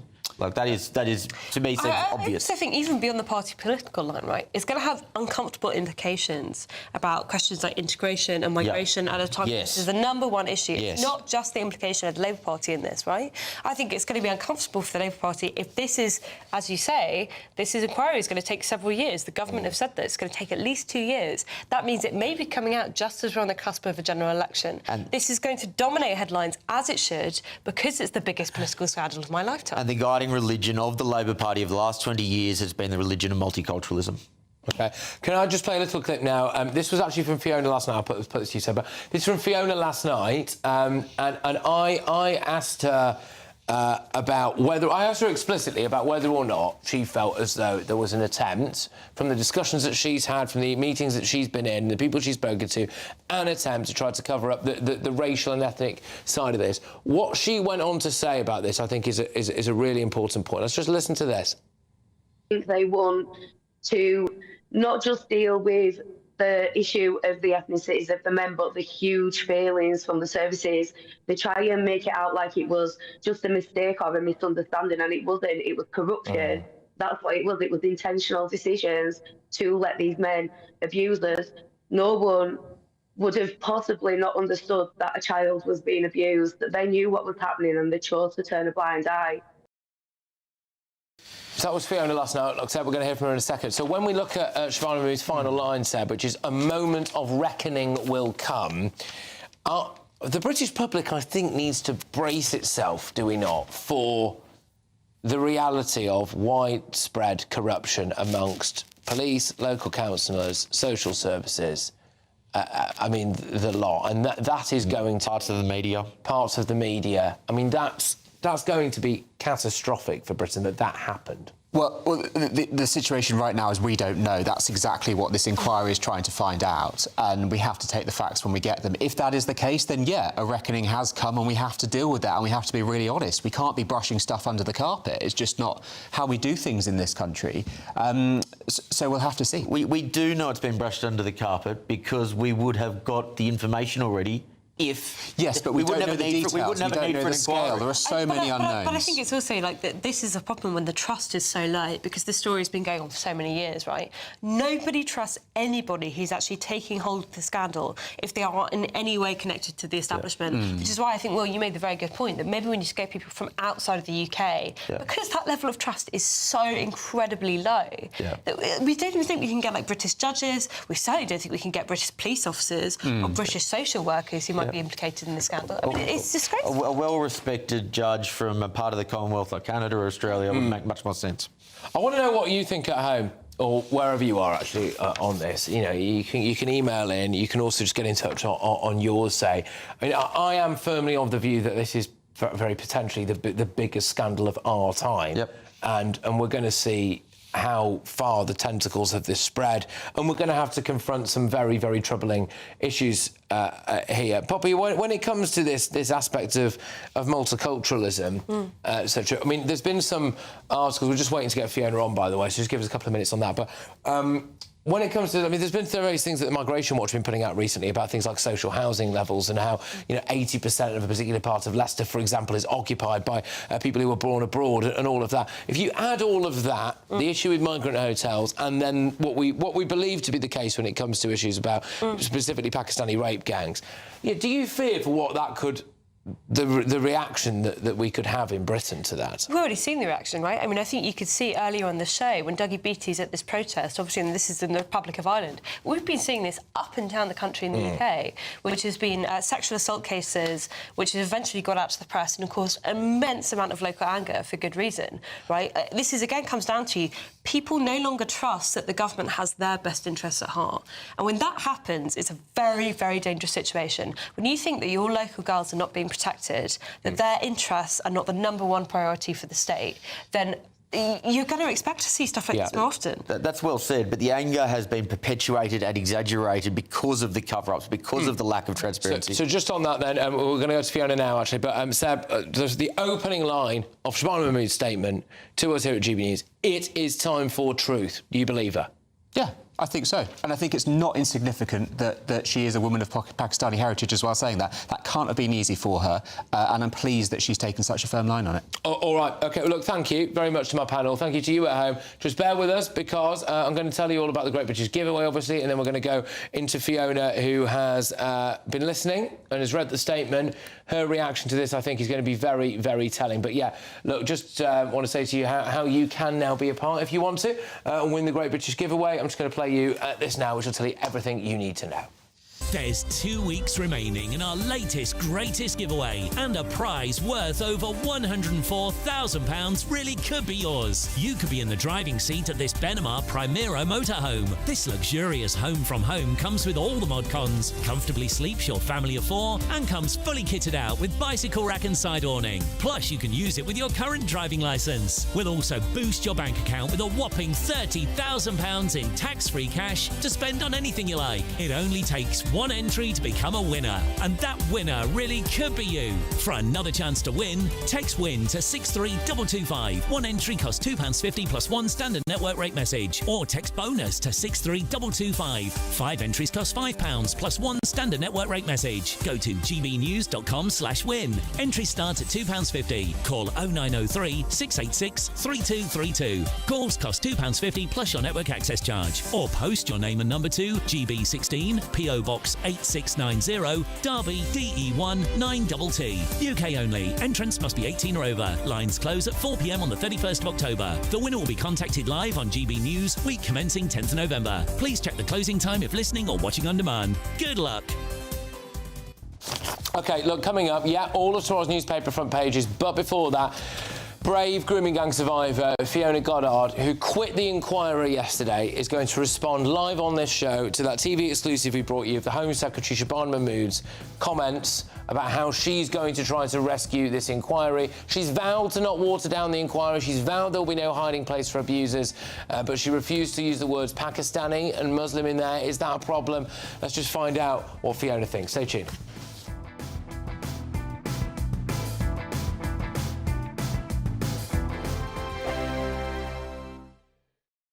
Westminster's full of talk, but out here, it's the real world.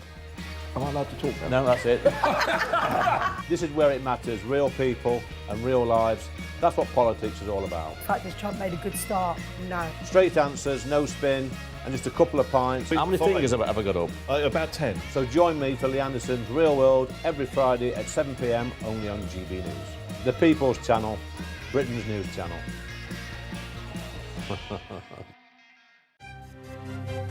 GB News Breakfast, every day from 6 a.m.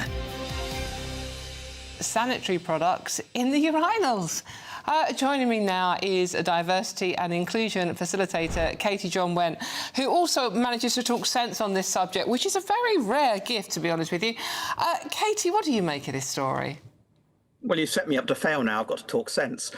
And it's a nonsense. It's a nonsense story in many respects. I mean, no harm's being caused. On the one hand, I would call this probably over-inclusivity, kind of well-meaningness gone too far, which then eventually does cause a backlash. And it's a backlash on people like me who are trans as well, because it just makes us obviously look a little ridiculous. But I understand where it came from. Some people, up until the Supreme Court judgment, have been going into toilets according to their acquired gender, their gender presentation, their gender identity, rather than their sex at birth, which does mean that trans men going into the men's loos may need a tampon. But the problem is, if a trans man were to actually press the button, immediately that means the trans guys just outed themselves, basically saying, look, I have some female needs. And it's not exactly going to be safe for that person in there anyway, nor kind of discreet or respectful or anything else. The better situation would be to place them in a unisex toilet, or the disabled as well. So if you know you've got a period, I would class a period as a disability in the moment in that sense. And absolutely, I don't think any disabled person would complain about them going in and using it. But the idea that it may cause, I don't know what Maya said, is that illegality and harassment, and that the men are suddenly going to feel at risk of harassment from these trans men on their raging periods. I mean, the risk of some people on their raging periods is another matter. The People's Channel. You want to know what's really going on in the corridors of power? Labour don't know what to do with you half the time, and that makes you quite lethal in the chamber. Get behind the headlines with Chopper's political podcast. Join me, Christopher Hope, as I sit down with the great and the good of British politics. We'll see where this ruling takes us. These are the stories shaping our nation. Chopper's political podcast, available now on all platforms. Listen in and stay ahead.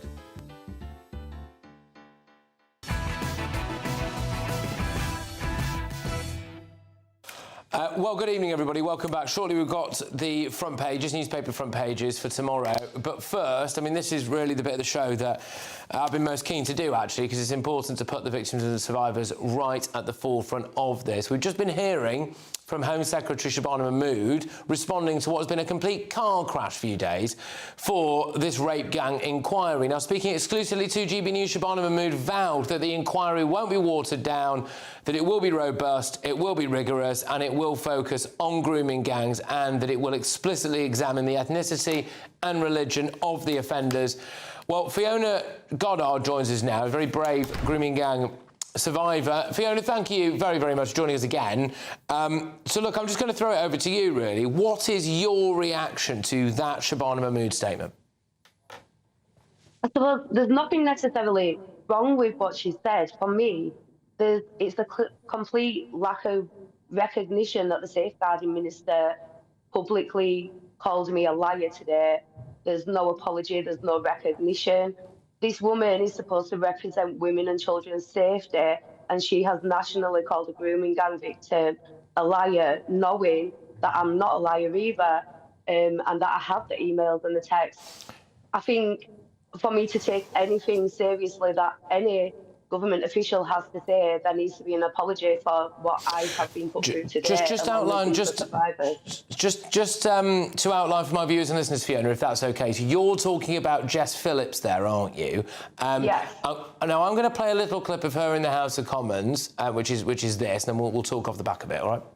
I have said that 1 million times from this dispatch box, and yet the same thing gets peddled again and again. So that was a very energised Jess Phillips in the House of Commons today. Could you outline to my viewers and listeners what she accused you of specifically, please, Fiona? So in my resignation letter, I made public about the attempts to widen the scope and also how the inquiry would be conducted, extending it from localities to regions. She said that them claims were categorically untrue, even though she was aware of them because of personal text I'd sent to her outlining what we were being asked, and her response back to me was that she knew that the question was being asked and that she couldn't make the decision without it being consulted on. So she called me a liar while she knew the truth.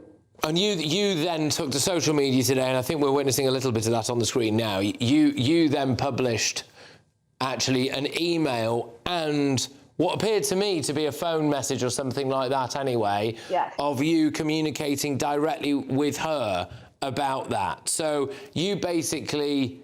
Well, I mean, I don't want to use the word liar on this show for various different legal reasons, but I mean, it would appear that she was not being entirely honest. Yes, no, she was not.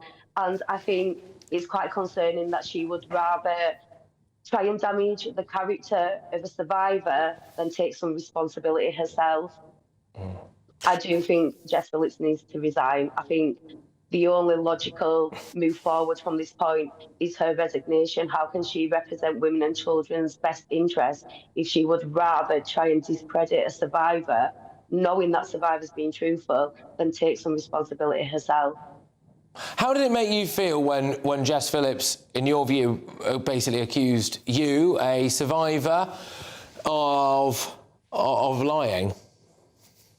I've been called a liar my whole life. That's part of the grooming gang scandal. She's well aware of that. I've spoken with Jess Phillips personally. She knows my circumstances. She knows my case. She knows what the services and the councils have put me through. And for her to then join on that, she has just engaged in the same corruption and covering up as the governments and the councils and the agencies have over the years. The same ones that she's tasked with trying to set up an inquiry to expose. She's just done exactly the same thing. She's called me a liar to save her own skin. I mean, it must be unbelievably difficult for you to try to come to terms with this. And for the sake of my viewers and listeners as well, I'm slightly reluctant to ask you to do this. I don't know really. I mean, would you mind outlining a little bit of your story, just so we can have a bit of context for this? Would that be all right, Fiona? Yeah, so I went into a care home when I was 13.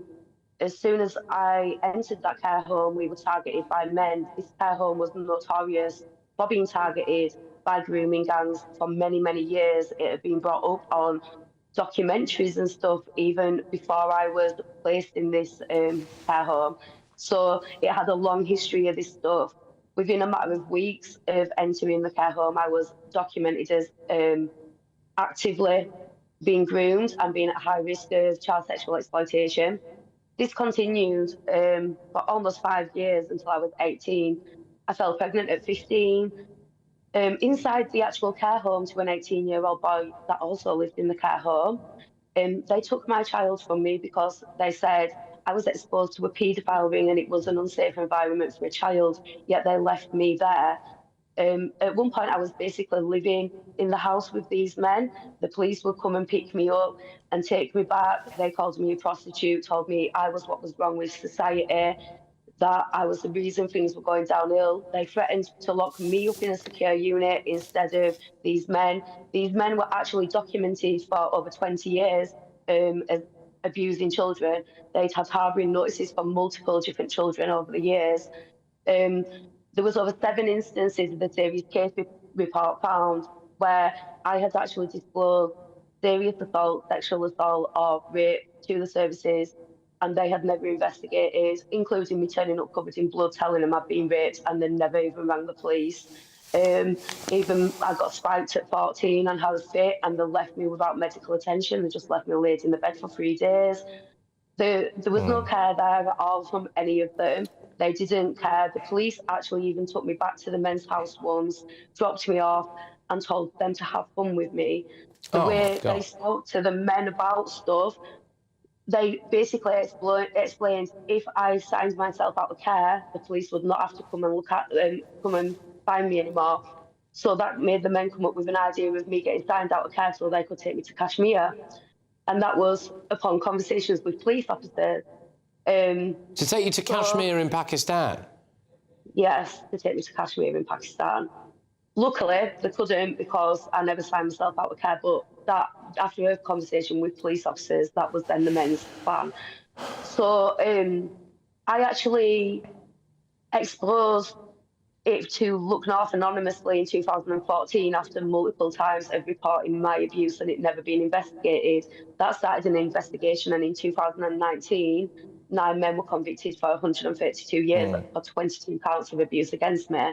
There was another girl involved in the trial, involved with one of the perpetrators. The other 8 was exclusively in relation to me. And then a serious case review followed where it was evident my care records had gone missing. The whole thing's been a mess from the beginning, all of it. And the fact that I sat in the Home Office with Jess Phillips and I told her all of this, plus more, a lot more. I could tell you so much more, but we'd be here forever. She knows all of this, and then she's publicly just tried making me out to be a liar. She also knows I received death threats and abuse off of the Pakistani community quite a lot. I get accused of being paid by Israel, which I find quite funny. So for her to publicly try and make me out to be a liar knows that she's just put me open to receiving abuse and hate from the people that follow her or don't believe in the grooming and scandal in general. I find it very, very unprofessional what's happened today. It's devastating on so many different levels, what you've just said there. And I admire, I mean, there isn't a word in the English language that I can use to articulate how much I admire you putting your head above the parapet, coming on, talking about things, opening up and making sure that the actual truth can come out there. I'm going to ask you a final question, and just let's try to be relatively quick with this if we can. Based on what Shabana Mahmood has said there in that statement, she's left the door open, Fiona, for you to want to go back to be a part of this inquiry if you want. Is there any way of that happening? If Jess Phillips resigns and Saba Kaser gets taken off as victim liaison, and I'm quite glad that she has specified that this is going to be targeted at grooming gangs, that it is going to follow what has been outlined by Louise Casey. That's reassuring now. I think if we hadn't gone public, that wouldn't have been confirmed, but it has been. I also think they need to now do a lot more work into choosing the right chair, and then maybe I would reconsider, but without that happening, I don't think that I could engage with this and feel secure. Do you think we need a chair who's not from Britain? Do you think we need a complete outsider? Yeah. Yes, as I said earlier, a judge from the Commonwealth sounds good. A country that follows the same legal morals as our country, that understands our processes. Somewhere like Australia, Canada, somewhere like that. I don't mind them having people like Jean Gamble on as advisory roles towards an independent chair of that stature. But not having not a police officer not in charge of this inquiry. Yeah, a police officer as well who's got links to the Labour Party reportedly as well. It's not a particularly good thing. It would seem to make obvious sense to not have that. Fiona, look, thank you. Honestly, I just want to thank you so much, and I hope we can stay in touch as well. We will stay in touch, and I wish you all the very, very, very best. It's Fiona Godard there, who is a grooming gang survivor. Thank you. OK, so look, obviously, Safeguarding Minister Jess Phillips is not here now in the studio to defend herself. I imagine she would deny claims of a cover-up and all of that stuff. So there we go. Coming up, let's get you those very first look at the newspaper front pages. And apparently there's something on the front of the Daily Telegraph which involves Prince Andrew supposedly being on the verge of actually being kicked out of his Grace and Favour mansion now. So more on that shortly. I forecast a perfect holiday in the sun. Weather looking good then? For sure, and no worries about our travel insurance. All Clear Travel Insurance sponsors GB News Travel Destinations Forecast. Half term has already started for some of us, but I'm afraid there's not much holiday sun to go around. Parts of Greece will see heavy showers and thunderstorms. Also, many areas of northern Europe will continue to see unsettled weather. Heavy showers, also some strong gusty winds, particularly around northern coasts of Spain and around coasts of France. Italy too will see some heavy showers, and Greece could see some quite intense thunderstorms with hail and gusty winds. These are set to continue as we head later into the week, with hopefully the return of some sunshine over the weekend. All Clear Travel Insurance sponsors GB News Travel Destinations Forecast.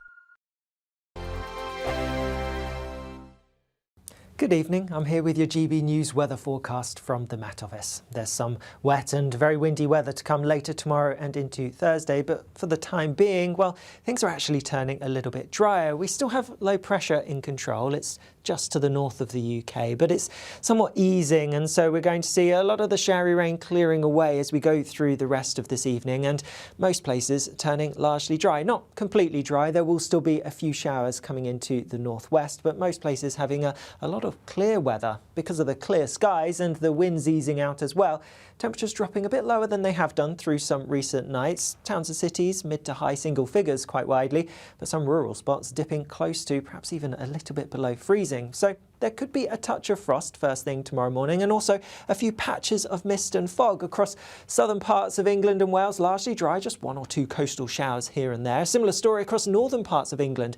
Meanwhile, across Scotland and Northern Ireland, showers will be piling into western parts. Some of them could be a little bit on the heavy side. Meanwhile, towards the east, well, it is going to be drier, it's going to be clearer, and with that a greater chance of a touch of frost and also some of those mist and fog patches. Once any mist and fog does lift, it's actually looking like a pretty fine day for many of us tomorrow, probably the driest day of the week for most, with a good deal of dry, sunny weather around, albeit there will be some cloud here and there, and the cloud is going to thicken from the southwest as we go later on. With the sunny spells most of us will see, it should feel relatively warm at times, albeit temperatures are near normal for the time of year. Heavy rain and strong winds push in from the southwest later tomorrow. They feed their way across many southern parts as we go into Thursday. We're looking at the potential for gusts in excess of 70 miles per hour around some eastern parts, and rainfall totals in the south up to 50 millimetres. So some disruption quite likely because of that low pressure that's pushing its way in. Friday's looking showery, Saturday's drier but colder. See you later. Westminster, the ultimate clique. And you're fighting like rats in a sack. But here on the Camilla Tominey Show, we ask the questions the establishment media is too scared to ask. OK, let me ask you a straight question, because I know you're a straight-talking politician. Whether it's net zero, illegal immigration or law and order, nothing is off-limits. You had the power then. Yeah, as I and say, now you've lost it. That's the Camilla Tominey Show, a politics show that's fearless. But no, let me finish my question if you don't mind, because it is my show. Sundays at 9:30, only on GB News, the People's Channel, Britain's news channel. Britain was once the envy of the world. But look around, a nation that no longer knows what it is or where it's going.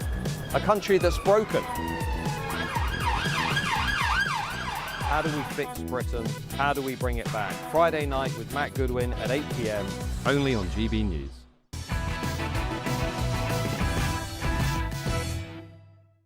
Welcome back to Patrick Christys Tonight. Let me give you the first look at tomorrow's newspaper front pages. We're starting with The Guardian. Family law shift hailed as victory for children facing domestic abuse. Courts will no longer presume contact with both parents is best. Also, Rachel Reeves is going to blame Brexit for cuts, apparently. That's nice.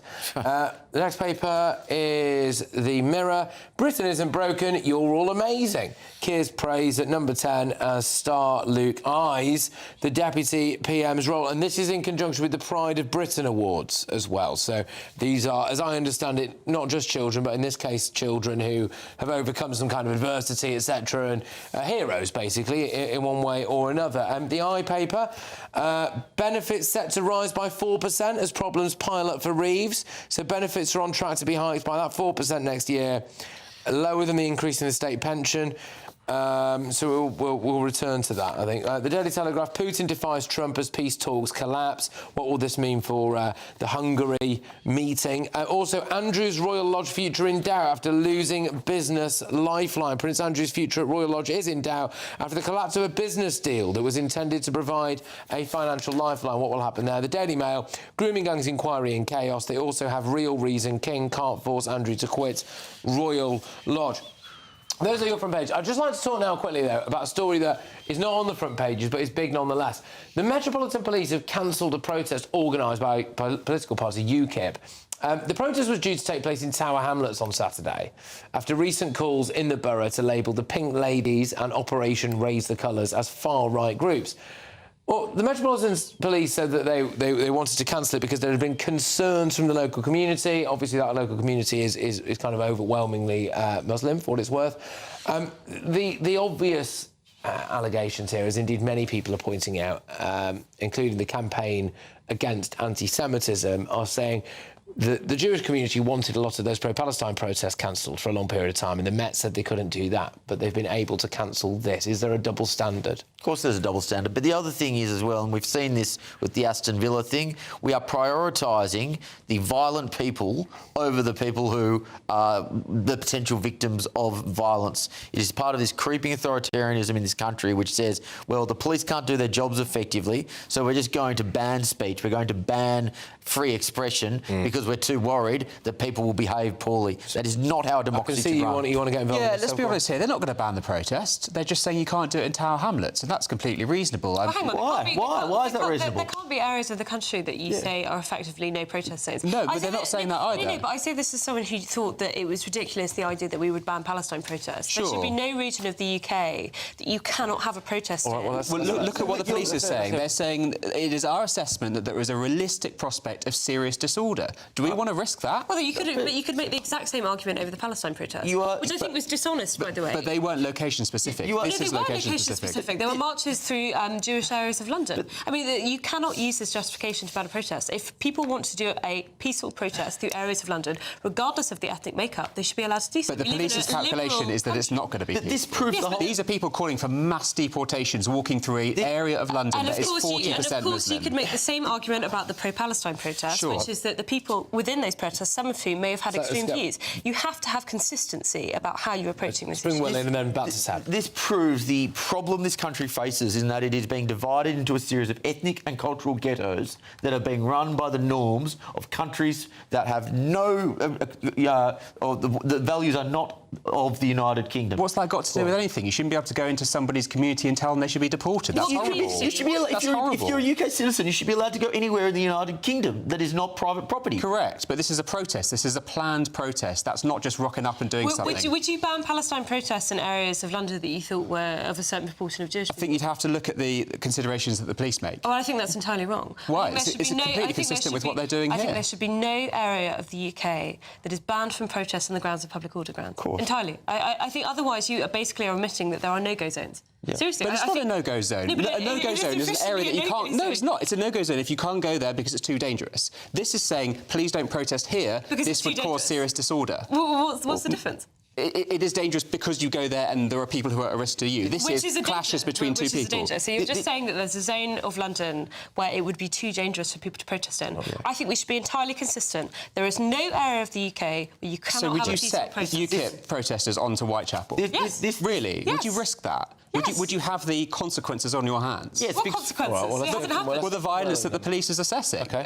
Yes, because freedom matters. This is the equivalent of victim shaming. This is the equivalent of telling a woman she can't wear a short dress because of the potential risk that a man will sexually assault her. I don't think that's the equivalence at all. It is the political equivalent that's completely of that. Off. It is the political equivalent of victim shaming. It is wrong. It is anti-Western. This country should resist it. If it's a riot, that's one thing. If it's a peaceful protest, which is what this has been described as, says a peaceful protest should be allowed to occur anywhere. In theory, but it's the police's job to make assessments, and they have made the assessment that this is likely to kick off. All right, we're going to... Sorry, talking about kicking off, we're going to have to... I was enjoying that discussion there.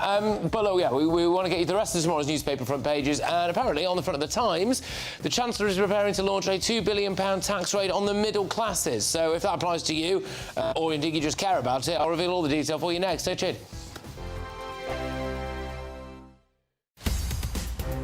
In the GB newsroom, we bring you the news as it happens. With our team of dedicated journalists across the UK, we're ready to keep you up to date with what's happening every half an hour, every single day. Bulletins here on GB News, the People's Channel, Britain's news channel. Martin Daubney, weekdays from 3 p.m. I thought I'd heard everything in terms of council insanity. But charging people £1,000 to park on their own driveway, this takes the biscuit. I think, firstly, the amount that they are charging is a huge amount for parking on your own drive. But equally, that sheer amount and the threat of court action causes a lot of anguish and grief, especially to the older people, to vulnerable, to disabled people that I've all come across have had this. And to make it even worse, the council has not actually ever once collected the £1,000 fine. So they're sending letters out, threatening a £1,000 fine, and they've never, ever actually collected that fine. It just causes complete unnecessary misery for people. Well, that's the definition of insanity. So to threaten a £1,000 fine but not actually collect the fine. So what's the point? I don't know what the point. There is a bit of a possible conflict of interest because the people sending out the letter are Balfour Beatty, who subcontract the roads for Southampton Council, and obviously they also will install drop curbs. Funny that. So what's happening here is you get a £1,000 threat through the post, and by the way, if you want to avoid that, simply come to the council. And by the way, we can install one of these drop curbs in for you at a handsome price of £800. £800 to get a curb in outside your house when you don't need it. You can go up a normal curb as it is, and I put it to you, every Englishman's home is his castle. This is the violation of that. Well, we've had cases where people are in council homes and they've been there for 40 years. They've been parking on their drive for 40 years, and suddenly they get a letter saying, sorry, £1,000 fine. GB News, the People's Channel. Britain deserves a newsroom that puts the facts and your voice first. Well, and that's what you get on GB News. Lively debates, lively conversation. And we're not afraid to hold power to account. And each other. So join me, Andrew Pierce. And me, Miriam Gates, for Britain's Newsroom, weekdays from 9:30 on GB News. No matter the state it's in, this is our nation. Join me, Jacob Rees-Mogg, for a genuine, honest discussion on where we have been, where we are going, and where we are with the people who set the direction. Tune in to State of the Nation every Monday to Thursday, 8 to 9 o'clock. Only on GB News.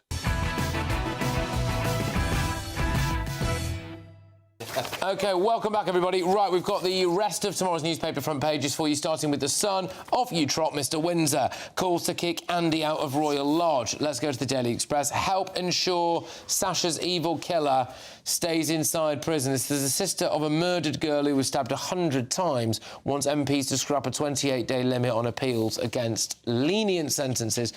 This is the one we're going to focus on in this section, though. It's the Times. There's the story here. Chancellor plans £2 billion tax raid on the middle classes. Reeves targets professionals. Go on, Will. You're chuckling away there. I suspect not seriously. Well, the middle classes and the working classes are all that's left in the UK now. There's no rich class because they've all left. And, you know, the whole tax the rich thing is so frustrating. I saw a stat the other day which was remarkable. I think it was 0.1% of the top 0.1% of taxpayers pay the same amount as the bottom 50% of taxpayers. Right. So we can bash the rich all we want, but we need them in order to fund our tax system. To round this out, the problem here is they have no appetite to cut spending, so the only lever they can play is more taxes, and this continues this doom loop that we're going through. What's really important about this tax change, though, is that it's not a tax on wealth, it's a tax on income.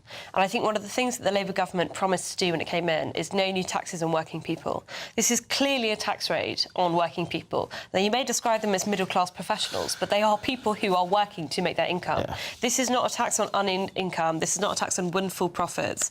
These are people who work incredibly hard. You know, your family doctor, your local accountant, your lawyer. And the idea that these people are going to have to forever fill the gap of the highest level of government borrowing that we've seen in 5 years, and it's already been pretty high, because that was the COVID level of public spending. I think it's and billionaires leaving. Should we dig into the details here? So this is looking at people who use partnerships to structure their businesses. So we're talking doctors, lawyers, and other kinds of professionals like that.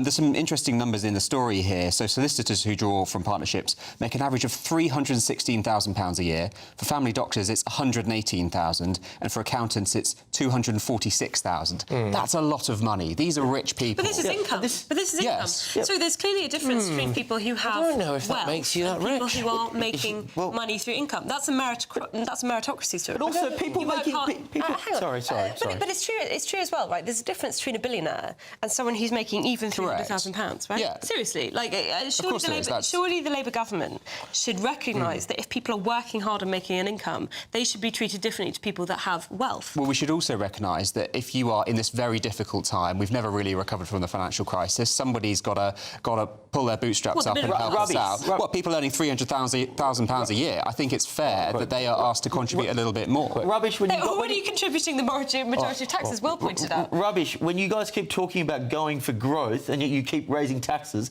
That is antithetical to growth. You have another lever you can pull, that is reducing spending, but the Labor Party doesn't have the guts to do it, and so that's the only thing you have to do. What would you cut? Welfare. Welfare for starters. Yeah. Net zero, number 2. Yeah. Asylum hotels.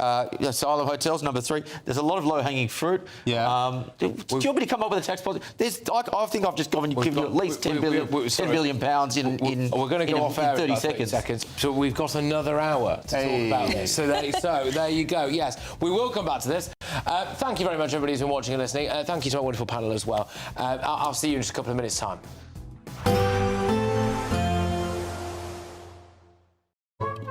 Today's outlook: cool, calm and completely horizontal. Boxed Aircon sponsors the weather on GB News.